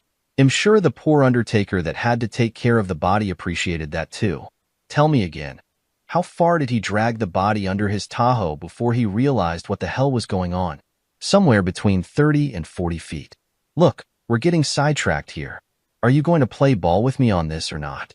Fine, fine, Lawson said, waving me off and rubbing his face. They'll hold off filing any charges. In fact, they'll pretend that I don't know a damn thing about it until late Monday afternoon, or until you decide you want charges pressed. I'm assuming you're doing all of this to manhandle Angela in the divorce? No. Well, not exactly. Okay, I guess a little bit, but just to get her to agree to the divorce itself. The terms I am proposing, not that it's any of your damn business, but the terms I'm offering are pretty damn good. I'm not looking to screw her over. She's still my kid's mom. Ethan, Lawson said. He paused for a few moments. May I ask you something personal? Gee, Marion, are we about to have a bonding session? Not hardly, he snickered. Bummer. Oh well, fire away, I said. What's going to happen with Angela when this is all over with? My eyes narrowed, and my stomach tightened. What do you mean? Well, he started. I mean, Angela is going to obviously be single again, and I was sort of maybe wondering if you would have a problem with. Don't even think about it, I growled. What's the problem, Ethan? You're obviously not going to be with her. You can plainly see that my marriage is in the toilet. I promised to treat your boys. I stood up, slammed both hands down on Lawson's desk, stared him right in the eyes, and growled. My boys already have a dad, and my soon-to-be ex-wife is off limits to you, Marion. Do you understand? Lawson just sighed, put his hands up in surrender, and said, Fine, have it your way. But if I help you with this, I'm going to consider us even, Ethan. I want you to get those damned pictures out of that file on my server, and I want those damned hidden photos taken off the internet. Deal? Let me explain something, Marion. You and Greg Sullivan used to screw my wife in your little threesomes. You had the audacity to even tell me about it and try to humiliate me over it. Guess what? You and I aren't even. Not by a long shot. We're not going to be even for a very, very long time, if ever. I stood and made my way to the doors to Marion's office and unlocked them. As I turned the handle to let myself out, I looked back at Marion one final time and said, And those pictures stay right where they are. I spent the night out at the farm by myself instead of with Rachel, though I really wanted to stay with her. Who the hell wouldn't want to spend the night holding that incredible woman and enjoying her amazing company? But I decided to spend it by myself and finalize some more details in the plans for my impending divorce. I skipped Sunday Mass the next morning, and by 9:00 a.m., I was in my department-issued Chevrolet Tahoe. I caught up with State Highway 212 and headed south towards Fairview. The drive was about 3 hours and was fairly sparsely populated along the way. The road itself was 70 miles per hour, so I made good, steady time. The Westbrook County Jail was located on the north end of Fairview. It was a newer facility that contained the jail, the sheriff's offices, and even had a courtroom that served as an auxiliary to the ones at the county courthouse. The jail itself was fairly imposing and significantly larger than the one in Evergreen County, which was still perched atop the Evergreen County Courthouse. There was a fairly good-sized exercise yard that was encapsulated inside 3 separate rings of chain-link fence that were each topped off with 3 rows of razor-sharp concertina wire. Woe to anyone who was ever dumb enough to try and climb over the top of that, let alone anyone ballsy enough to have to do it at least 3 times. The Westbrook County Jail was different than the Evergreen County Jail in one other significant respect, and that was the visitation room. Visitors were only allowed in both jails for the lower-risk inmates, but whereas the visitors at the Evergreen County Jail could actually see an inmate face-to-face, visitors at the Westbrook County Jail utilized a video system that would only allow visitors to see inmates on a closed-circuit television screen. The room for visitors was located completely opposite the jail itself, and visitors and inmates would never be closer than 500 feet to one another. However, If you're a sitting sheriff whose wife happens to be incarcerated and you happen to be friends with the sheriff whose jail you're visiting, exceptions can be made. Hey, Ethan, Sheriff George Andrews greeted me at his office. Had been the sheriff of Westbrook County for nearly 25 years. Richard is in his late 50s, has a full head of perfectly coiffed silver hair, but is still in remarkable shape for his age. How's the first week on the job going? It's going pretty well, Richard. At least it was until Monday. I'm sure. I want you to know that we've been keeping a close eye on her the entire time she's been here. Nobody knows she's in here, either. Nobody came looking for her or has been asking about her.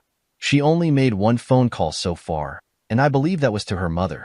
Yeah, I heard from her mother. If you'll follow me, Ethan, we'll head right this way. Although normal visitation is done by video only, we have to allow attorneys the opportunity to meet in private with their clients. So we have a secure room down this hall that we'll have you meet your wife in. Thanks, Richard. I really appreciate this. Happy to help, Ethan. And by all means, stay as long as you need to. Thanks again, Sheriff. I was led into a small 8x8 room with a small metal table and 2 metal stools that were all securely fastened to the ground, ostensibly so they could not be thrown by inmates at their attorneys. The room was not wired for sound or with video, so as to maintain attorney-client privilege. I had also secured my personal firearm prior to entering the jail as well, and was also patted down and electronically searched. I was there about 5 minutes before the door opened. I stood up as Angela was brought into the room in full shackles, which included handcuffs, ankle cuffs, and a chain that wrapped around her waist and secured her hands close to her body as well as linking to the ankle cuffs. The purpose was to make it difficult for inmates to attack the correctional officers, as well as make it almost impossible to run. The tall, athletic African-American female correctional officer led Angela to the stool inside of the table opposite from where I had been sitting. Once seated, her ankle cuffs were secured to a hook on the floor, and her handcuffs were secured to a hook on her side of the table, further restricting her movement. Angela looked like hell, and that was putting it mildly. Her eyes were puffy and bloodshot, and it was clear she had been crying non-stop since she got here. Her hair was tangled and matted, and she was obviously in need of a shower. She wouldn't look at me as she did everything she could to fight and hold back more tears. "How are you, Angela?" It was a stupid question, but the only one I could come up with. "How do you think?" she replied, barely whispering. "I understand how you feel."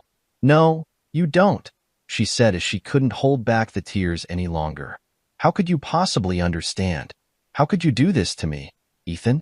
I leaned in and said, "I didn't do this to you, Angela. You are here because you assaulted one of my deputies." "I'm sorry," she said, wailing and sobbing. "I only got upset because I thought he was there to tell me something bad happened to you." "That's not true, Angela, and you know it. You know exactly what the procedures are in the event of an officer down. Hell, you've been through it before, remember? You knew damned well that Ryan Carter wasn't there for that." "I swear to God, Ethan, that is what I thought." "I don't care what your deputy told you," she sobbed, still unable to look directly at me. "No, Angela, you didn't. I have the whole thing on video. How could you possibly see anything? His car was parked in the driveway, Ethan. It's my word against his." "Angela, several months ago, we purchased small cameras that the deputies wear on their uniforms, just like their radios. The camera saw and recorded the entire event. Ryan Carter approached you, he served you the papers, and then you followed him back towards his car. You deliberately pursued him and were belligerent and provoking him the entire time. He put his arm out to stop you from approaching him, and then you proceeded to use your left hand and slap Scott on the right side of his face. I have the whole thing on my phone. See? I pulled out my smartphone, which Richard had allowed me to bring in with me. I pulled up the video clip and started playing it. Angela initially refused to look at my phone, believing until the last possible second that there was no way the whole situation could have been caught on camera. But as soon as she heard the unmistakable and perfectly clear sound of her own voice, she stopped crying immediately and stared blankly at the video, too shocked to say anything. When the video had finished playing, Angela looked away from me again, only this time in shame. "Ethan, what's going to happen to me?" "Well," I said, tucking my phone back in my pocket, "that all depends on you. Right now, you're looking at an assault charge. More specifically, Assault of a police officer. That is going to be an aggravated misdemeanor. You could theoretically be looking at 2 to 5 years in prison. Oh my God, she whispered. Please tell me you're going to help me, Ethan. I will help you, Angela, but you are also going to help me as well. What do you want me to do? I want you to sign the divorce papers. I want you to accept them, sign them, and make this entire process as smooth and painless for us and for Sam and Charlie as much as possible. That's what this is all about. You had me arrested so you could get what you want in the divorce? You son of a bitch. She burst into tears again and was seething, trying to compose herself and control her breathing. No, Angela, make no mistake, that is not what got you thrown in jail. You could have easily accepted the papers and lost your cool with me when we spoke again. Instead, you chose to take a swan dive off the crazy board and landed yourself right in prison. Assaulting my deputy got you here, not me. If you get one thing right in all of this, make sure you get that part straight. Then how is helping you divorce me going to help me? I'm going to help you get the charges either reduced, so you only have to get sentenced to time served, or if I'm really lucky, I just might be able to talk Deputy Taylor into dropping the matter altogether. But I'm only going to intervene on your behalf if you agree to make our divorce as painless as possible. Do you agree to this, Angela? She looked up towards the ceiling in desperation. What choice do I have? Easy. You can either choose to help yourself or not. But I don't want a divorce, Ethan. How many times do I have to say it? I don't want a divorce. I don't want to split up our family. I want our family to stay together. Angela, do you remember what we talked about before we ever got married? Do you remember what we said would happen if either one of us ever cheated on the other? Tears were now streaking down her face again as she closed her eyes, remembering our talk from long ago. We always said that cheating in our marriage was a deal breaker. You wouldn't put up with it from me, and I wasn't going to put up with it from you. We always said that we could handle any situation other than infidelity. But I was wrong, Ethan. I think we can survive this if we just work on it. I know I want to work on it. I want to find a way for us to love each other again, just like when we first fell in love. I want us to feel special again. I want to feel you love me and care for me like we used to. Ethan, you know what, Angela? You know what I'm hearing an awful lot of? I'm hearing you say the word I an awful lot. I want this. I want that. I want to mess around with my husband's boss. Oh, now he got what he deserved and kicked out. No problem. Now my husband is a sheriff, so I want him back. In other words, it is all about you. This whole sorry affair has been all about you. It is all about you and what you want. You know what I have yet to hear from you. I have yet to hear you say, I'm sorry, Ethan. Sorry for the hell I've put you through for these last 2 years.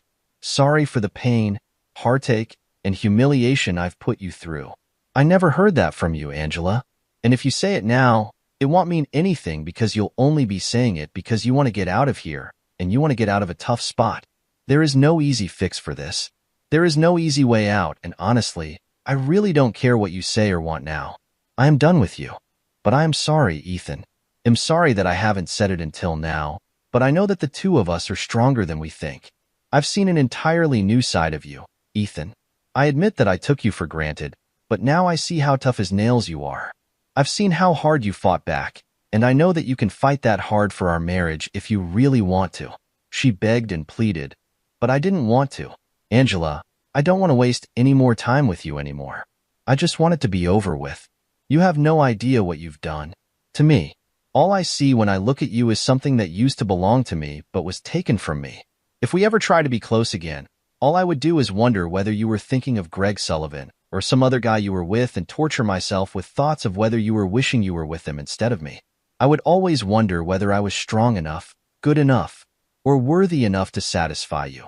I would even wonder if you thought I was a good enough father to our boys. I can't go through that for the rest of my life, Angela. I just can't. And if you remember, you told me that it was I who needed to just walk out of your life. You rejected me for someone else. Why would I even want you back after that?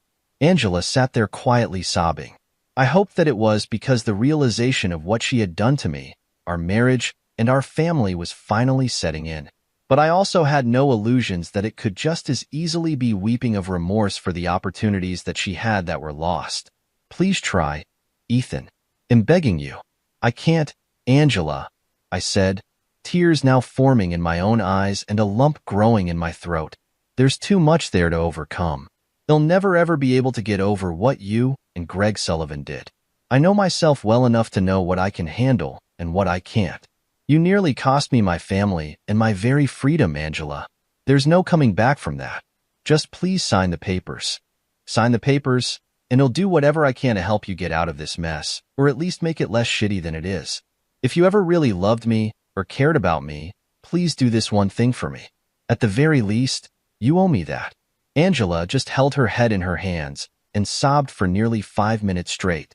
In the end, she struggled to regain some shred of composure, wiped her tears as best she could, and then accepted a pin from me with shackled hands and signed the divorce papers, agreeing to all of my terms.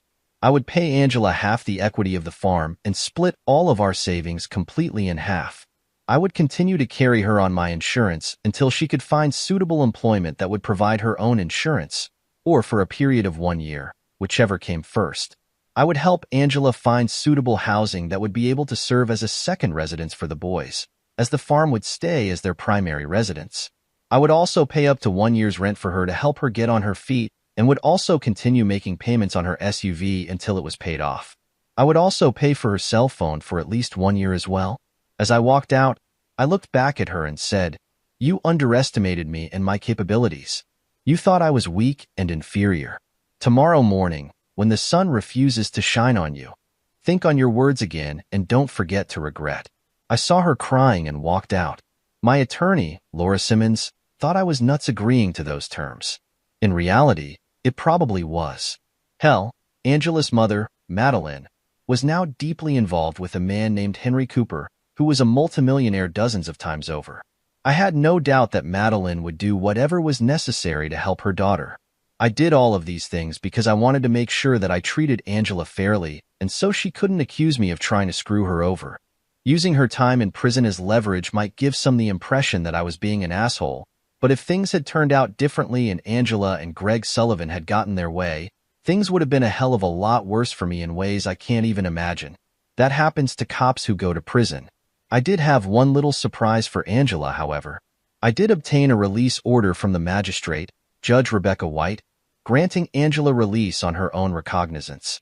It was highly unusual, especially since I had to call the judge and stop by her residence to get the paperwork signed. Even though Angela was being held in the Westbrook County Jail, the case still originated in Evergreen County, so we still had jurisdiction. I'm sure there are those in the public who would raise 7 different shades of holy hell over this, but I didn't really care at this point. The upside was that it would make Angela happy. The downside was the fact that I would now be forced to make the 3-hour drive home with Angela. It took Sheriff Bowen's staff about 45 minutes to outprocess Angela from the Westbrook County Jail. Part of that time was spent allowing Angela to have a private shower before being released. More time was spent signing paperwork and retrieving the personal effects that she had. I brought a complete change of clothes for her, and by 1:00 p.m., we were leaving Fairview and heading home. We rode in total silence for nearly an hour before either of us said anything. Finally, I couldn't take it anymore. "Are you hungry?" I asked. Angela just kept staring out the passenger window and shook her head. "Do you want to stop and grab something to drink at least?"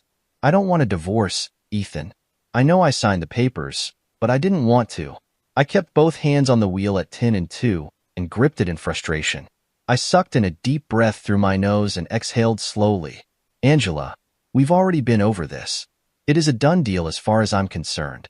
She wasn't actively crying, but tears were streaming down her face again. "Well, if this is your way of torturing me, Ethan, it's working." I couldn't stand it anymore. I hit the brakes hard without locking them up, pulled over to the side of the road, and slammed the lever into park.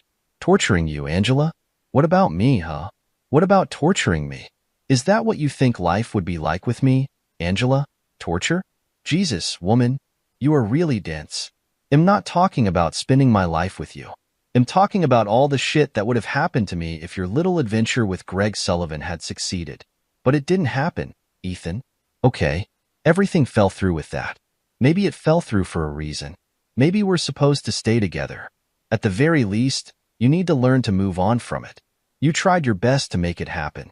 It's all that matters to me now. Shut the hell up. You made your bed.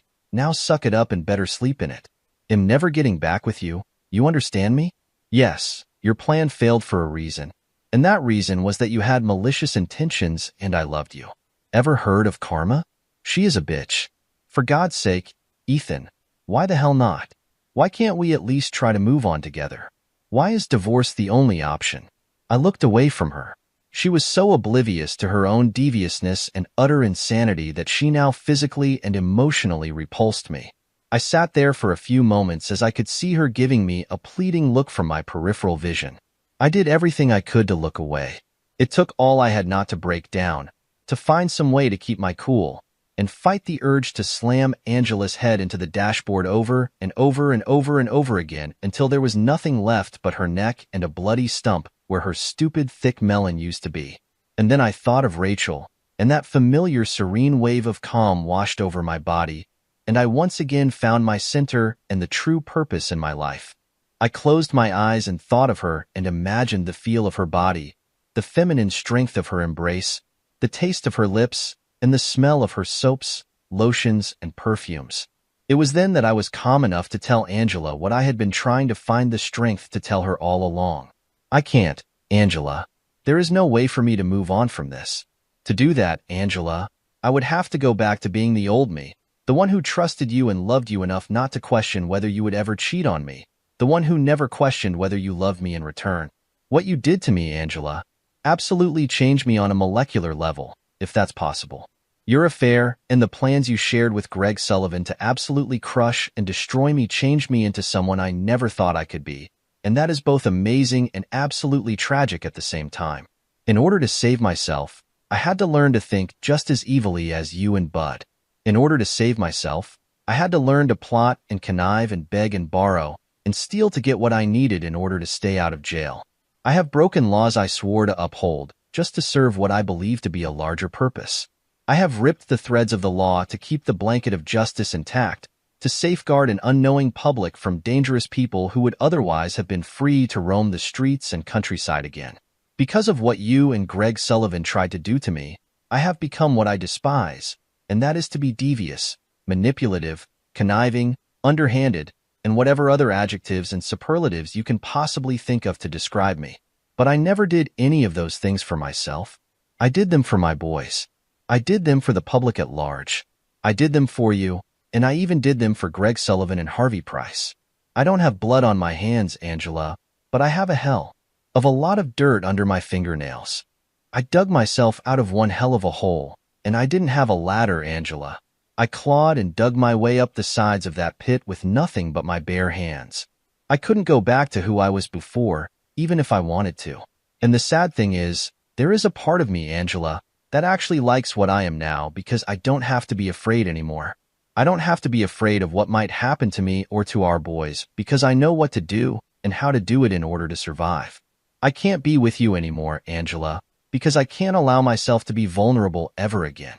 I can't allow myself to trust anyone ever again, at least not with my whole heart. The worst part of all, Angela, is that it's not my enemies who made me who I am, but rather it was you and Greg Sullivan. She started crying again and sobbing, and the pity in me took over, and I reached over to comfort her, which caused her to recoil away from me, back into the corner of the passenger seat. No, Ethan, don't touch me. I don't want you to touch me. I don't want you to comfort me because I know you're right. I know you're 100 right about everything, and I can't stand to be near you. I don't want to be in this car, but I know I have to stay with you because I don't have any other way to get home. I don't care if you hate me, Angela. In fact, if you do, that would be the best possible thing you could do because it would make this easier for both of us. I don't want you to hate me, but I would prefer it. But the truth is, I don't hate you, Angela. I don't love you anymore, but I don't hate you either. I don't feel anything for you other than pity and regret, and the love I still feel for you as the mother of our boys. How can you say all that and still say you don't hate me? I don't know, I said, hanging my head, feeling emotionally drained and ready to call it quits for the day. I honestly don't know, but the truth is, I do want to be there for you in some way. They'll keep my word and help you get back on your feet. That offer still stands. They'll help you through this divorce as much as I can without violating my own integrity. But the only thing I can't and won't do is stay married to you." Angela just looked at me with a cold, distant look in her eyes. "Why? Why did you let this happen to us?" "Me? I didn't let this happen to us, Angela. You did. You let it happen to us when you cheated on me with Greg Sullivan, when you joined his plot to destroy me. That was the real you, Angela. I fell in love with an illusion." Angela broke down and cried even harder, but this time I didn't try to console her. I shifted the Explorer back into drive and resumed our trip home. She continued to cry for a good half hour or more before finally calming down and eventually dozing off. We made it home just before dark. I dropped Angela off at the house and told her to call me if she needed anything. She didn't say anything and just headed straight for the door. I was relieved to see her go inside without saying anything further. She knew I meant what I said, and I didn't need to explain anymore. I drove back to my place and spent the rest of the evening with my boys. They were tired from their weekend trip, but were excited to see me. I spent the rest of the evening reading with them and listening to them talk about their time at the water park. For the first time in a very long time, I felt at peace. Thanks for watching this intense story of betrayal, justice, and emotional struggles. What would you do in Ethan's situation? Let us know in the comments below, and don't forget to like, subscribe, and hit the bell for more gripping content. My father always advised me, keep them unaware of your approach. Just take the straightforward path and eliminate them. He was a man of few words, but they were always to the point.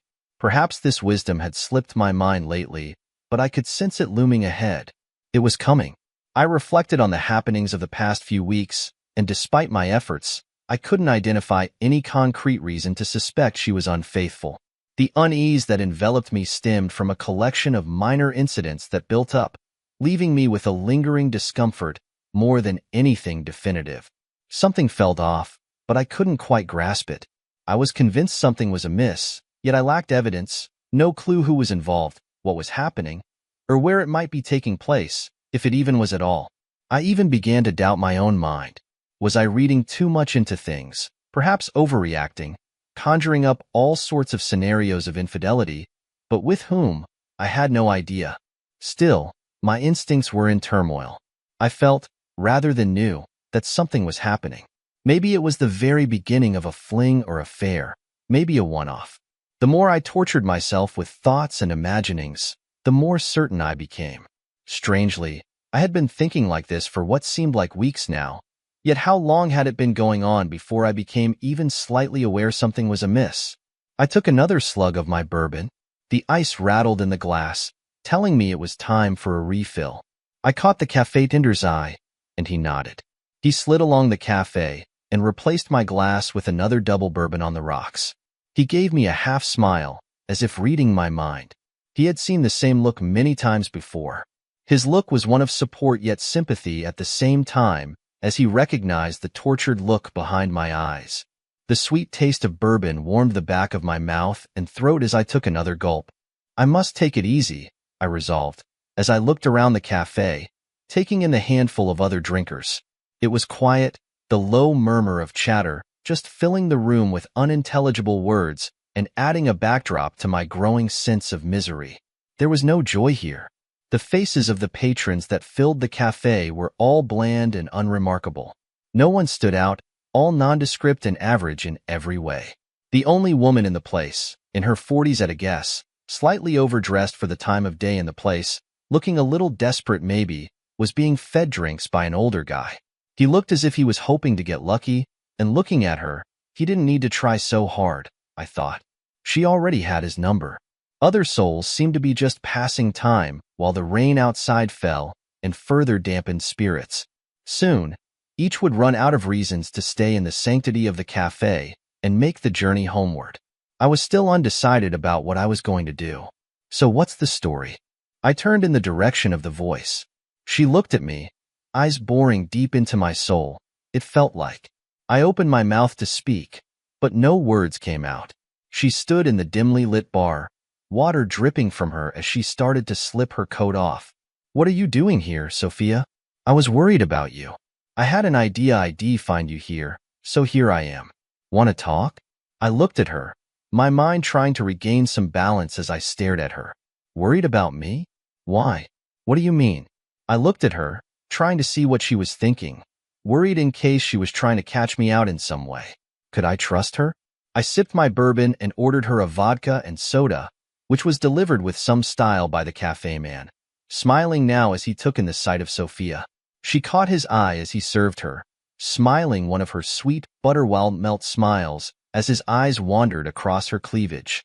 Sophia waited until the cafe tender had moved away before she said anything else, her eyes wary as we looked at each other, both unsure and jostling for position and advantage. Well, it's all to do with the way you've been acting recently. You look like you've got the worries of the world on your shoulders. You want to tell me just what the hell is going on? I stared into her brown eyes for a moment before looking away. She always could read me like a book. That was something I always liked about her. We got on. We seemed to get each other somehow too. We had arguments, but we never fell out about things. We always were straight and honest with each other. Well, to a point. That is, what was left unsaid was just understood. Sophia, okay, we're fine. There's nothing to concern yourself about, really? I looked at her as she took in my words. I could see she wasn't buying it. My heart sank. I had tried to pass it off, but I could see it wasn't going to wash. Sophia took a slow sip of her drink as she looked straight into my soul again. Jesus, here it comes, I thought. She placed the glass on the table in front of her, then locked her fingers together as she leaned slightly forward and towards me. I know what's going on. I don't know what you mean. I tried bluffing. For heaven's sake, Jason, I know. So let's level with each other and stop messing around. The bartender caught the last few words. His head twisted around just enough to try to catch more of what he supposed would be something juicy. Let's sit in one of the booths. This is too public for my liking. I saw the disappointed look cross the cafe tender's face as we stood and stepped across the cafe into one of the side booths. We sat opposite each other like prize fighters, waiting for the other to take a swing. Okay, so what is it that you think you know? I jousted. Nice try, Jason. You know you can't lie to me. We've known each other far too long. I know. So tell me about it. You know you need to talk to someone. So come on, out with it. I had known Sophia since she was 19. She was always around and had a sort of crush on me at one time when I started dating her sister, Clara. Clara was 3 years older. We began dating when we were both 22. Sophia and I had always got on, much to the annoyance of her older sister. They were as different as chalk and cheese in a lot of ways, but their temper was shared with evidence of many sibling blow-ups over the years. After 3 years, we had married and settled down to what I thought was an idyllic future. We were both working in decent jobs and earning enough to make life comfortable at the least. My sister-in-law, Sophia, had been having a fun time throughout her late teens and early 22s, and now at the age of 27, was looking for something more grown-up. I felt she had sown her wild oats and matured into someone that any guy would be lucky to get close to, in my opinion. Clara and I had been married for 4 years. Well, it would be 5 in another month when our anniversary is due, that is if we make it that far. I used to think Sophia was a very attractive woman, and one who I counted as a friend as well as my sister-in-law. I looked at her as my eyes started to fill as I searched for the words to explain how I felt, but still, with her words I know loud and clear in my mind. She reached across the table, her fingers stroking mine before gripping them tightly, a sign of support and more to me as I felt my heart slowly breaking. Okay, Jason, if you want say it, then I will. She is cheating on you. I think you know it. I certainly do. Now, what are you going to do about it? My eyes widened as I heard the words, but still refused to comprehend as I stubbornly tried to work out what I knew and what it meant. I didn't want to hear any more. In my mind, if I didn't really know, then it couldn't be happening and couldn't then hurt me. I also wouldn't have to deal with it. Sophia looked at me. She saw the glassy-eyed look I gave her. Was it shock or denial? Jason, I love you dearly, but for heaven's sake, wake up. I am sure it's some kind of misunderstanding or something. I tried to palm her off and also tried to further delude myself. Sophia's eyes suddenly flashed with rage. She reached out and slapped me round the face. The bartender looked across and stopped wiping the glass in his hand. Everything okay there? I held up my hand. Yes, sure, no problem here. I moved my hand to my cheek, the heat from the stinging slap making it glow. I was sure there was a perfect imprint of Sophia's hand there too. Sorry, Jason, but you infuriate me sometimes. You know how I care about you. I can't bear to see you being hurt this way, so wise up and man up. This is happening. We need to do something about it. I gulped as I rubbed my cheek. The full force of my situation was starting to dawn on me as the sting from her slap permeated my brain. Okay, I will start. I'm sure you at least suspect something, but here goes anyway. A few weeks ago, I was with her when she got a call on her mobile. She left the room to take it, which was an odd thing to do, right? We are sisters, for heaven's sake. What has she got to hide from me? I nodded, fearing the worst. But as I sipped my bourbon, she went on. I just thought it was odd, so when I got a chance, I checked her phone. So trusting, no lock code on it. The call was from a guy she had as a contact showing as Richard. I didn't know of any Richard or Daniel, but thought I would keep an eye out for any recurrence. So who was this Richard or Daniel fella? I asked, trying to rack my brains for any info on that name. I did find out who he is after a week or so. He is a guy she used to know years ago, back before she started going out with you. Anyway, it seems he has got in touch via one of those social media sites or chat sites or something. Looks like they have been messaging for a few weeks now too. But I didn't know anything about that. All I knew was there were little things that seemed to happen that were keeping us apart somehow. Yes, I know.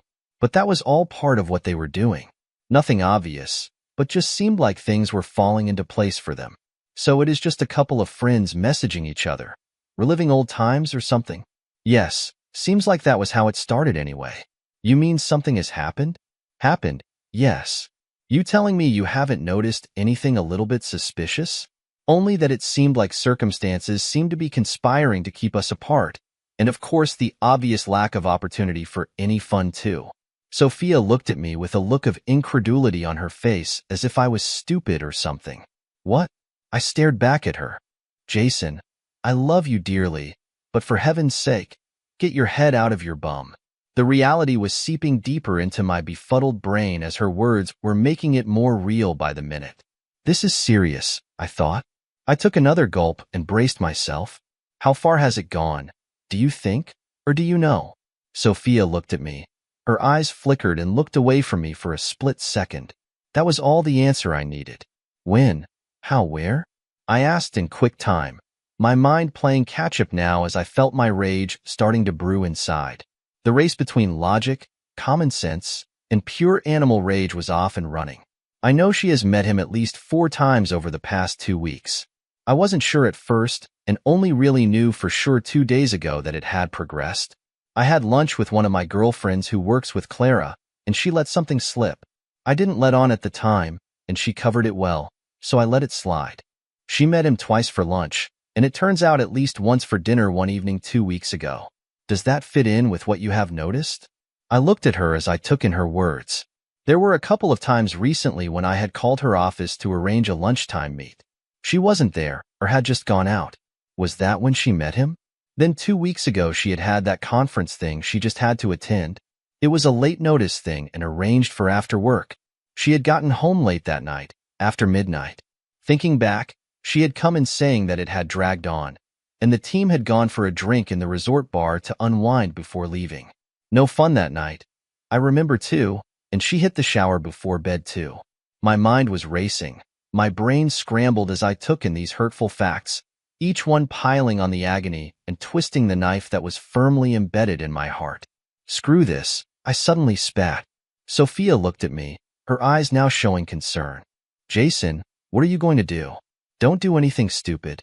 It's not worth getting yourself into trouble with the law for. I looked at her.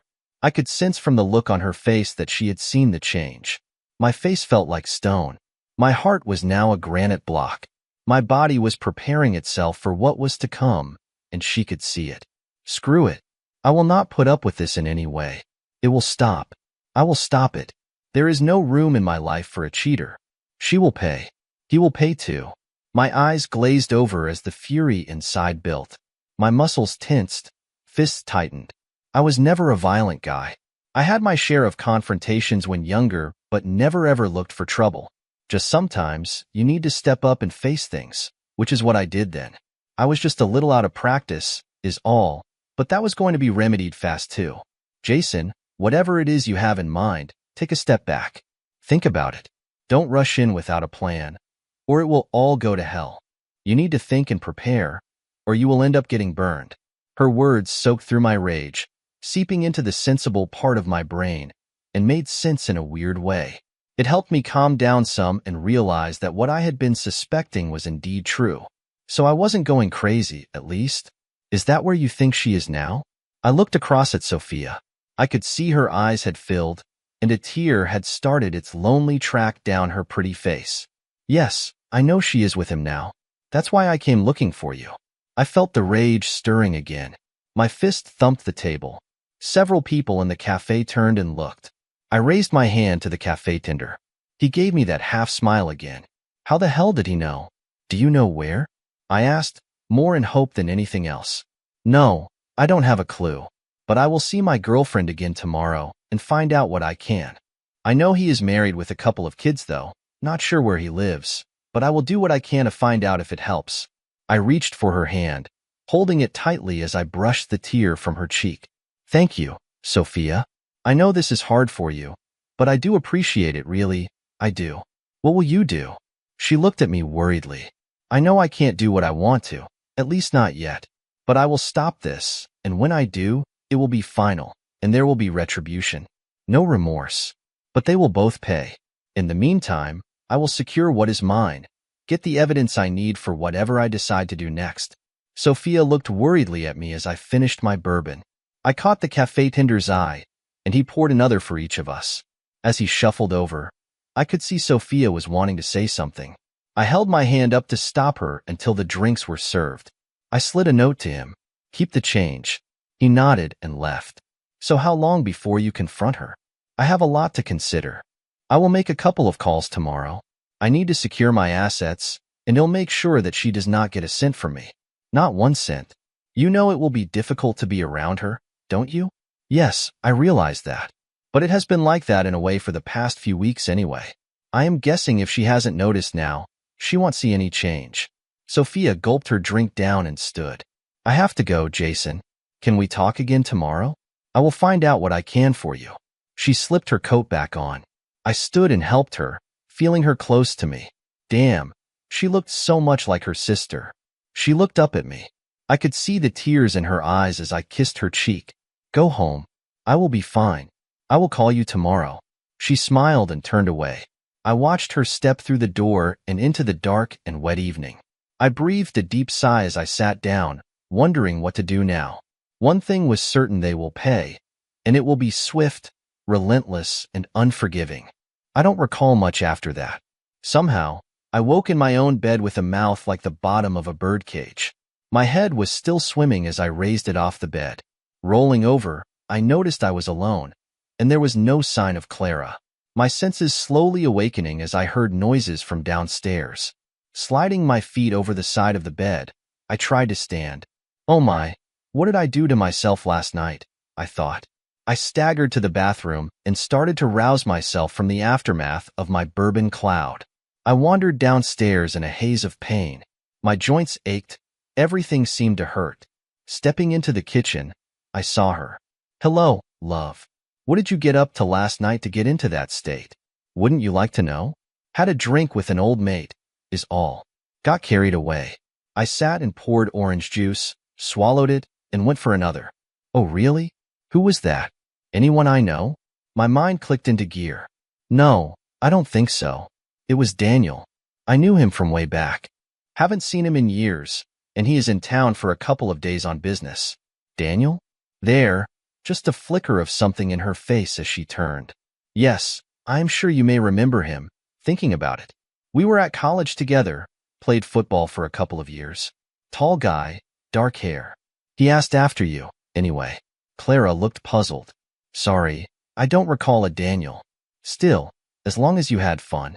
Strike one. She sat opposite me at the table. I looked at her as I thought of my talk with Sophia last night. So, honey, what did you get up to last night? Anything exciting? What time did you get in? She looked at me in the eye as she lied to me. Oh, nothing much really. I finished up at work, and then a couple of us went for a light meal and a drink. I was in by 9:32. I was getting worried about you, but then I remembered you had a late meeting. I knew she wasn't home by then because I was still home at 10 p.m. That's when I had enough and went to the cafe. Strike 2. I have some things I need to get done this morning, so I will shower and get on my way. I may be late this evening, so don't wait up. Daniel said he would be in touch.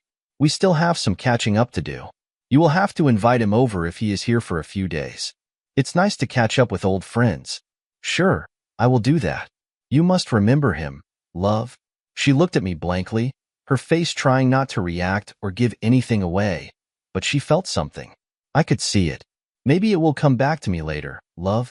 Now get moving, or you will be late. Do you want me to drive you? You did have a few last night. No, it's fine. I have to get a cab and collect my car anyway. As I recall, I left it at the cafe, so thanks anyway. I went off to get dressed. After more orange juice and a couple of painkillers, I left the apartment 32 minutes later as Clara was getting ready. I had a busy day ahead. One thing was for sure, this was not going to go on for long. I gritted my teeth as I thought of Clara with this Daniel character. My fists balled up. He was going to pay. I was going to crush the worm. Work was chaotic. I had call after call to deal with issues on the line. My secretary fielded some, but there were meetings I needed to be a part of, so I couldn't duck any of those. By mid-morning, the initial rush eased off, and I had some almost free time to deal with my personal issues. I closed my office door and started to check out my financials. Within 15 minutes, I had tightened the purse strings and moved some cash out of reach. I also arranged a meeting with a lawyer to discuss a possible divorce. I still had a few days before that, so my thinking was that it would give me time to get more information. Not that it would matter that much anyway, but it could give me some leverage. Clara had her own bank account and credit card, so there was no need to do anything there. It was access to our joint account that was of concern, but I plugged that loophole quickly, so if it came to it, she couldn't get any more than what was left. My own account was secure and only had a small balance. The rest was shifted out and safe. We had no children, so essentially it would be a straightforward split, should it come to that. I had decided in my own mind that we could only get over this if Clara were to confess her sins, so to speak, and seek forgiveness. Any kind of reticence there, and we were done. That thought made me feel sad. I sat at my desk in silence as I mulled over what had transpired and the actions I had taken so far today. I needed more information on the Daniel character and evidence, or would the fact that I knew about it be enough to really screw the two of them over? The phone rang, breaking my reverie. Yes, it's me, Sophia. How are you, Jason? Oh, busy with stuff, thoughts, plans, all of that and more. Basically confused as to why, but I have started things moving. I found out more about this guy from my girlfriend. His name is Daniel Stone. He is married. I have his address and where he works too. I managed to get it without letting on what was happening.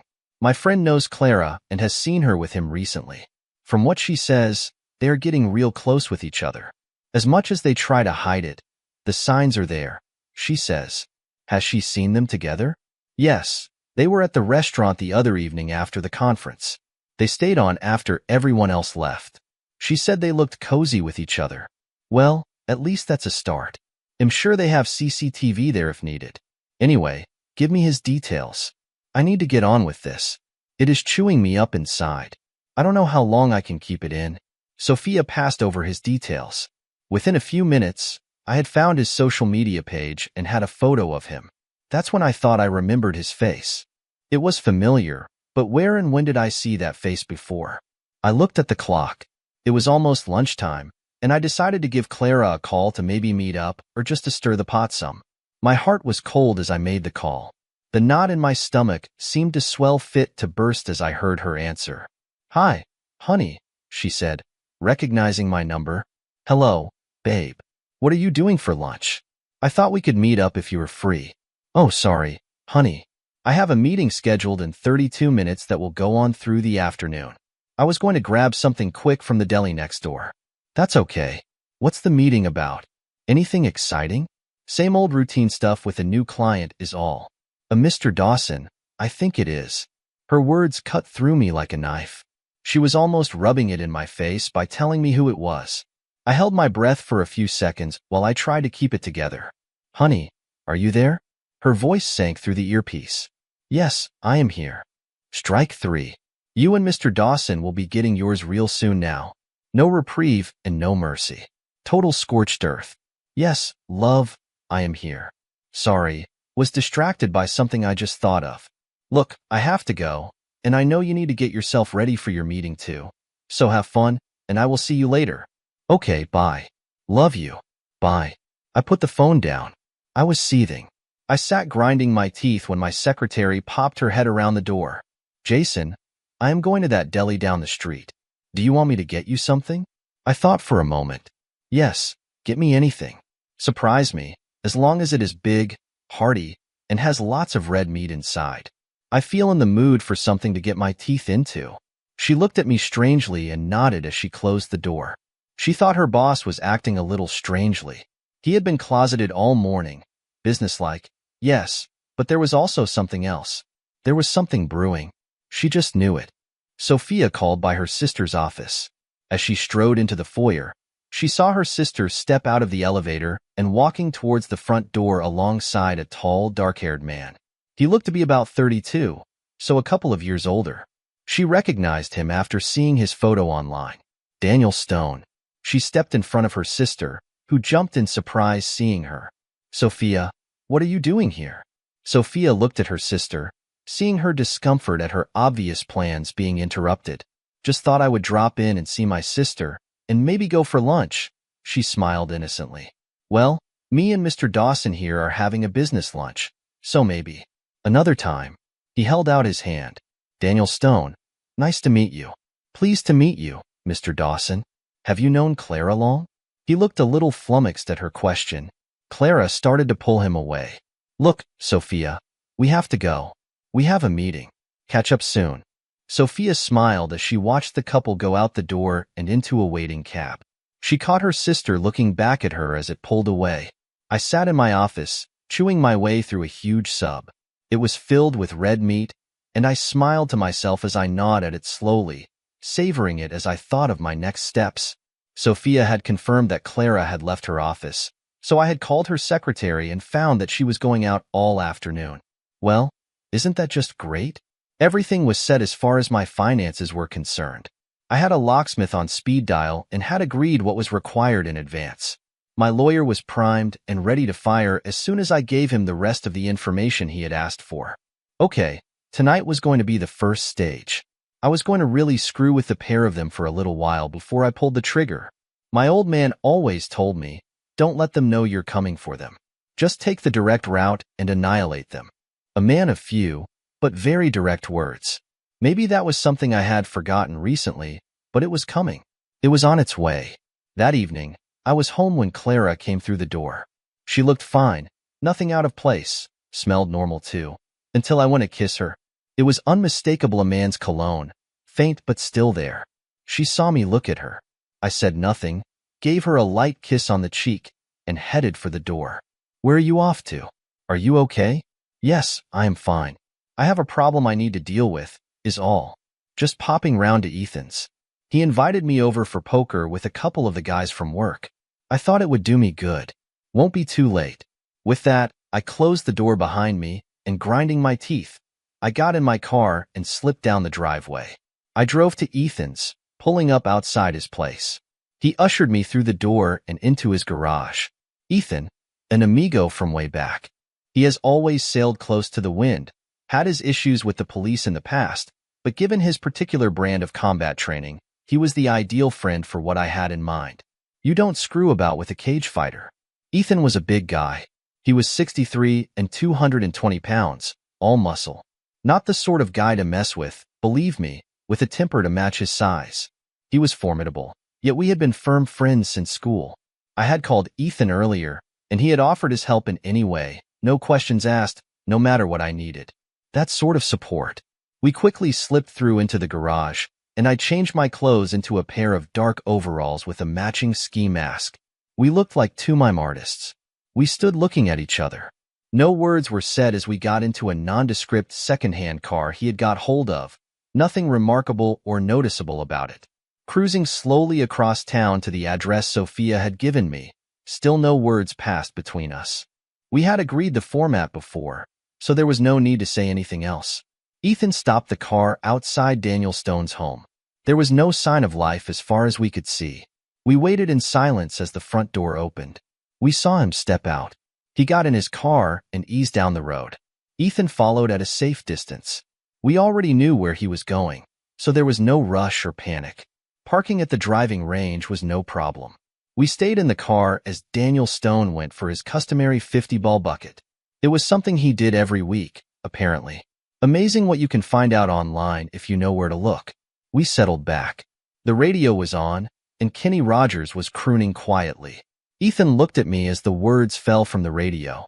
He reached out and turned it off. We sat watching and waiting. The tension inside me was almost unbearable.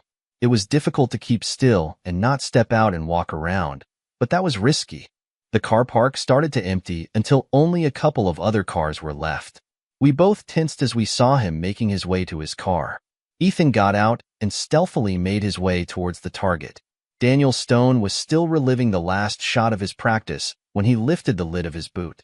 As he laid his clubs inside, Ethan lifted and shoved him into the boot along with his clubs. One well-aimed punch to the jaw was all it took to silence him. The cage fighter in Ethan took over, and for the next 32 seconds, Daniel Stone had some severe pain inflicted on him in the confines of the boot of his own car.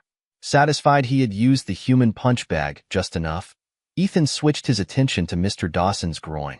Several visits of Ethan's fists soon had him squealing before he passed out. He slammed the lid down and quickly got back to the car where I drove us out of the car park quietly with no fuss. That went very well, Ethan mused as he pulled off his gloves and mask. Thanks, Ethan. I really appreciate that.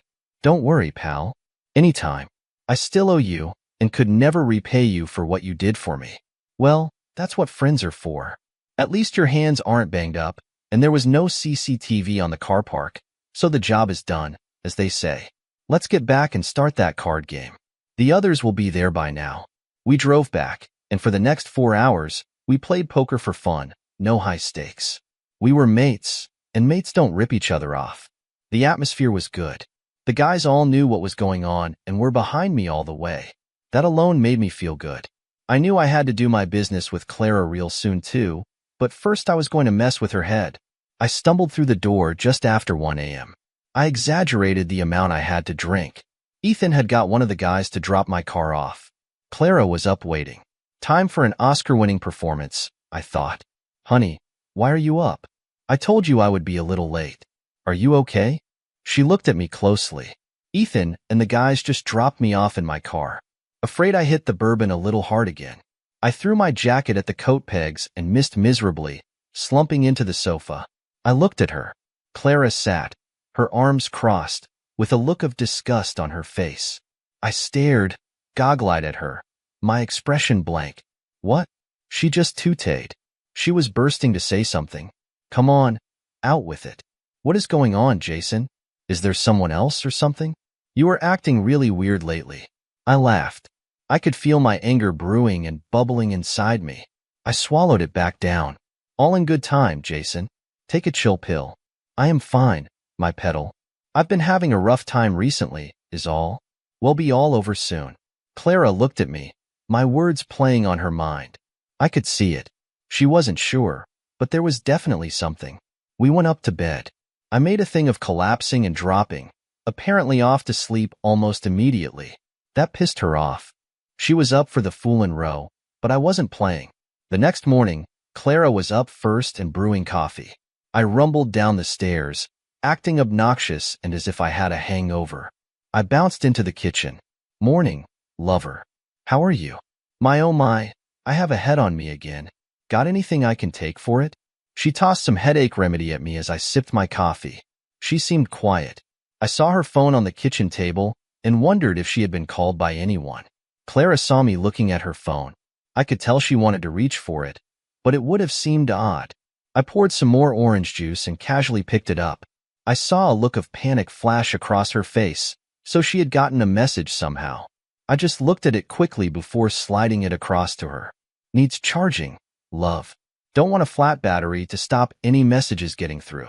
I walked out of the kitchen and went to get dressed. Clara looked after me like she knew something was going on. Daniel hadn't texted her this morning like he had been doing for the past couple of weeks. He couldn't know, could he? She dismissed the thought. No chance. She had been so careful. It had only been going on a few weeks. It was a few lunches, dinner too, 4 times, and of course the resort. That was 4 times as well. It was nothing much really, she thought. Just some harmless fun, and Jason would never know.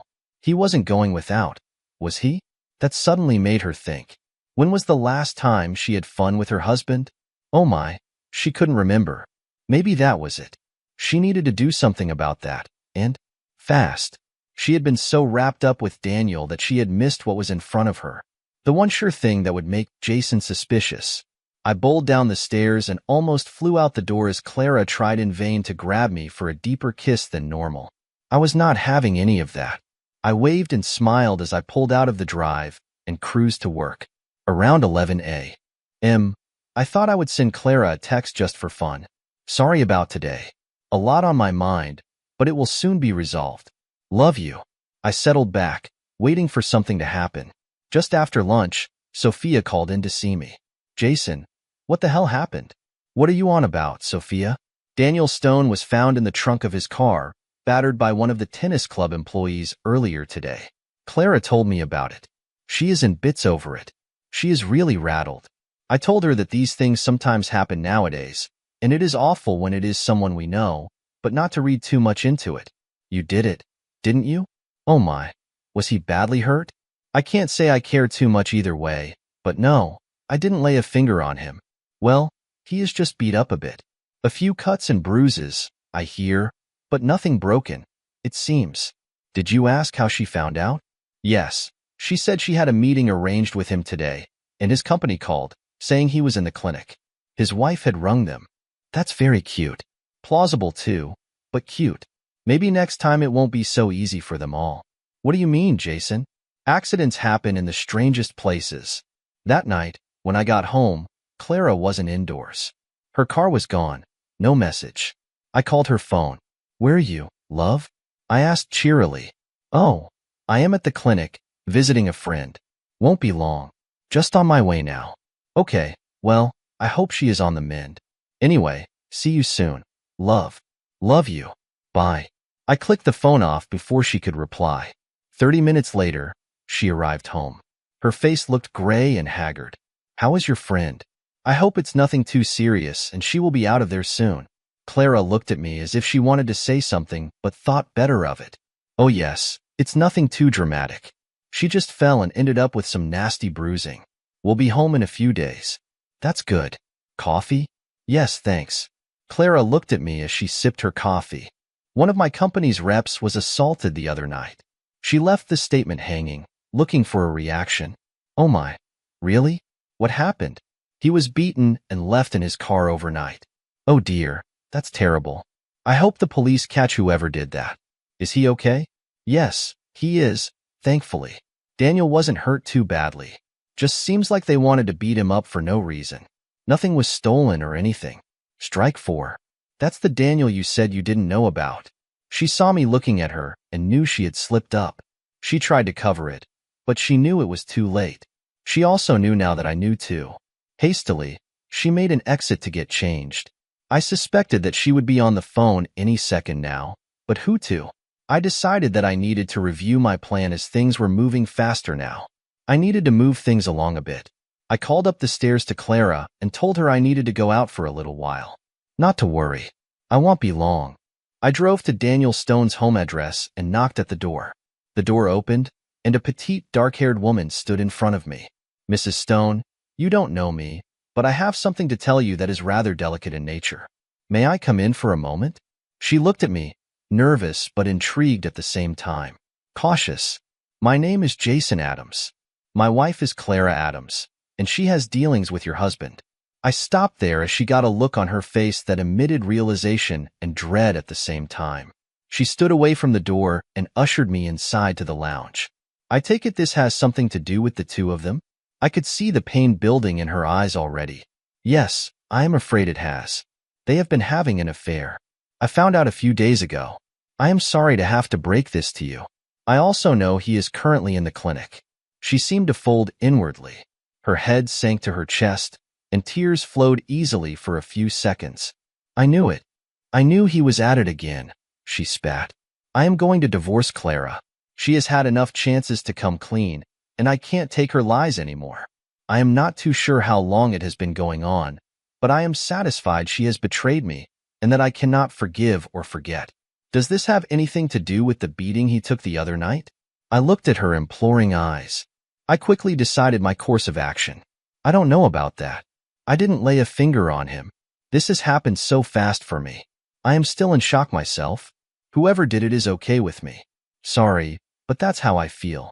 Could he have been playing around with another's wife too? Nothing surprises me. Well, he can keep his sorry, but on the other side of my front door. I have had enough of this. That is the reason we moved back here, because he was fooling around. I left her still spitting fire after giving her my locksmith's number, and my lawyer's too. Damn, what a mess, I thought. I jumped in my car and headed for the clinic, which was only a 10-minute drive. I made it in less. I walked through the entrance hall, almost smiling, as if a layer of stress had started to shift from me. I squeezed into the elevator to the 4th-floor ward, where one Mr. Daniel Stone was being cared for. I checked the patient board and found him in a side room. Slipping past the unmanned nurse's station, unnoticed, I entered his room and eased the door closed behind me. As I walked in, he looked at me questioningly. I approached his bed, looking at his bandaged face. One eye covered, the other bloodshot, peering at me, trying to focus. Ethan did a real good job, I thought as I looked him over. You look as if you don't recognize me, Daniel. Think a little. I will give you time. I smiled at him as he eyed me comically. I sat at the side of his bed as he peered at me through the bandages on his face. I could only see the one very black and swollen eye. It sounded like there was a problem with his jaw too. Never mind. I looked at the raised bedclothes, keeping the weight off his nether regions. Oh my, that looks nasty. Painful, is it? As I slid the emergency cord away from him, tossing it under the bed, I poked him in the ribs. He squealed like a little pig. So, you thought who I might be yet, Daniel? Want a clue? Still, the confused look on the half-face in the bed. Let me see. Oh yes, this might help. How about you think of all the married women you have fooled around with and how many marriages you have ruined? That a good enough starting point? His eye looked at me. I could tell there was activity in his head as he tried to put the pieces together. Another minute passed as I waited, wanting to savor his pain and confusion. Another clue, Daniel-y boy. Try this. I am married to a woman called Clara. Any good? I saw the light bulb moment as he realized who I was. There you go. Got it? Yes? I smiled like a tiger does before lunch. He nodded slowly. I am glad we have that sorted out now. But you are wondering why I am here, aren't you? Yes, of course you are. Well, I came to pass on a message from your wife. I paused and waited until he understood, and then made a guttural noise. His throat had been damaged, it seemed, so he was unable to speak very clearly at all. Never mind. She asked me to tell you to screw off. That clear enough for you? Screw off. Don't come back. Divorce is in the post. Oh, and by the way, screw you. I saw a tear run from the one eye I could see. I started to laugh. He couldn't move. I laughed some more as I watched him struggle. I leaned over him and stared into his one eye. I am divorcing that wife of mine because she screwed a low-life maggot like you. And this is just the start for you, my friend. We will meet again many more times too. Of that, you may rest assured. I will ruin your life as you have mine. I will never stop, so start running. Oh, and by the way, I didn't do this to you. Just so you know. I wanted him to wonder who. I raised my fist as he watched and rammed it hard into his one uncovered eye. I felt something give. Never mind. Then another swift punch to the balls. He screamed and then passed out. I stood and left the ward, satisfied. Not in the slightest, but it was a start. He could lay there knowing he was screwed up, and there was nothing he could do about it. No one saw me leave. If they had, they would have seen a broad smile across my face. I drove slowly towards home to deal with the other half of my problem. Now my inner rage under control, as once retribution was started, it was just a course of action that would run its course, one I would follow and relish for the most part. I was sad at the end of my marriage, But as much as it pained me at the moment, I know there was never any going back from her betrayal. My one consolation was that the parties that had caused me pain would have that visited upon them in far greater measure. I do not forgive. Daniel Stone had his card marked. We would meet again. I eased my car onto my driveway. Clara's car was parked where she left it not more than 2 hours ago. I tapped the bonnet absent-mindedly as I passed it on the way to my front door. I pushed my key into the lock. As I did so, I thought, this could be the last time I do this as a married man. My heart suddenly felt leaden as I stepped inside. It was as if all the worries of the past days suddenly became real and incredibly heavy on my shoulders as I walked slowly towards the lounge. I could hear the television murmuring in the corner of the room. I stood at the door, staring at her. Clara sat perched on the sofa. Her demeanor was of fear and trepidation, as if waiting for the axe to fall. She had the sense that something was not right. It was as if the game was up, yet nothing had been said. She shook with nervousness as she tried to remain calm. I stood watching her. She looked up, and I saw the fear in her eyes, her mouth trying to utter something, but nothing came out. I walked into the room and then past her as I made myself a drink. I placed my glass containing a large bourbon on the rocks on the coffee table between us as I sat down, my eyes looking at her, taking in her fear, and I detected a shred of defiance too, maybe. I didn't say anything as I reached for my drink and slowly took a sip, the liquor warming the back of my throat as it slid down, my eyes unblinking, boring into hers. She was waiting. Let her wait, I thought as I took another sip. Still silence. My face was expressionless as I watched the woman who I had loved so deeply stare back at me, my heart still filled with deep feelings for her, but now balanced with the pain that she had inflicted on me without due cause or reason. Now she would be starting to feel my pain too. I stared at her. She saw nothing in my face to give her any reason for optimism.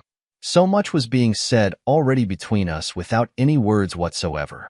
Clara seemed to pull herself together and straightened herself up as she obviously decided to brazen it out.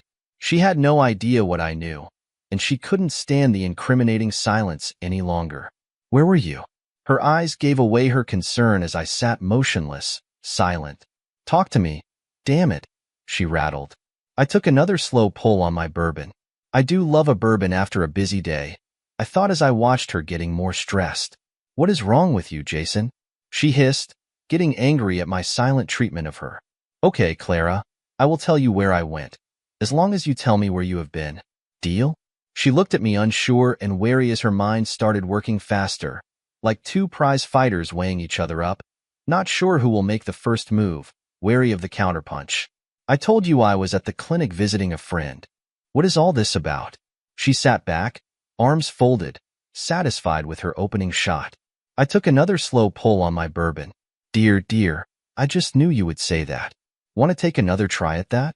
She watched my deadpan delivery, and I saw fear flash across her eyes. She was rattled now. I was with my friend, like I said. What is wrong with you? Again, she thought she had batted off the question and deflected it back on me. Okay, Clara, enough of this nonsense. I will tell you where I went, shall I? It will make things easier for you to understand where we are going with this. I have been to see a friend myself, not known her for very long, but what I had to say to her was really very important. I haven't even met her before, but I can say we are friends of sorts now. I watched her face closely. She was trying to pull it together, I could tell, but as she stuck her chin out, her defiance was a giveaway. I had an enlightening talk with her about her husband, Daniel Stone. You may have heard of him. I saw the veil start to slip. It seems her husband has had an accident and finds himself in the clinic. Nothing too serious, just some rather nasty bruising. Really? So he will live, so that's good, isn't it? Clara's face flushed as she could feel the net closing around her as I toyed with her. What did you have to talk to this Stone woman about? Clara asked, knowing the answer but dreading hearing it from my lips. It seems her husband is a serial philanderer, a sex hound, cheater, or whatever you call it. Anyway, I found out he was cheating on her and felt she had a right to know about it. Oh my God, she gasped, feeling the tightness of what felt like a noose around her throat. Are you okay, sweetie? Can I get you a drink? Do you know anything about Daniel Stone's affairs? my love? I sipped my drink as she tried to find words. Her mouth wasn't cooperating, and nothing was coming out. Let me help you here. I stared into her eyes, wanting her to see my innermost feelings. Now I know it all. Her eyes went wide. Her hand went to her mouth as the realization hit her hard. I watched her face as she stared back at me, shock, disbelief. All of that and more as she sought some reassurance but saw none in my face. I know about you and Daniel. I have known for a while, not long but long enough. So if you have anything to say, I suggest you do it now before you never get the chance ever again. I emptied my glass and stood to pour another. Sure you won't have one? I asked, a lot calmer than I actually felt given the circumstances. She nodded. I poured us both large ones and sat back opposite her. Clara took a large gulp and then looked at me. It didn't mean anything, you know? It was just a fling. It was just a fling, of course it was. Didn't mean anything at all, did it? Are we forgetting the vows we both took? I could feel my anger simmering now as she mentioned the cheater's cliché. But it was just a fling, Jason. It just happened. Oh, it just happened? You stupid. It never just happens. Two people decide to have a fling. They plan and agree to get their clothes off and fool around. They don't accidentally get naked and fall on each other, and the world does not shake for them to do the deed. So don't treat me like a fool. You and Daniel, darling, already made me a cuck for a few weeks or maybe months, but no more. It was only twice, and it wasn't that great either. Yes, the thought of it was exciting, but doing it was no fun at all as I was constantly worried you might find out. Well, do you think I care if you liked it? Do you think I care if you were worried that you would get caught? Do you think I even care if you had your climax? Newsflash, I don't care. Besides, I did find out, so I hope it was worth our marriage. Jason, I am sorry, really sorry. It didn't mean anything. We can get through this. I will make it up to you, and I will do anything you say. I heard myself laughing loudly, too maniacally, as she stared at me, the thought just registering in her mind that this could be serious, finally hitting her. It was a mistake. We can get around this. I am sorry. I will do anything to make it right. I'll be the best wife from now on. Make it right? Turn back time and undo what you did? Can you? You are not sorry that you had a fling with that maggot. You are sorry you got caught. Would you have stopped if you hadn't been caught out? I think not.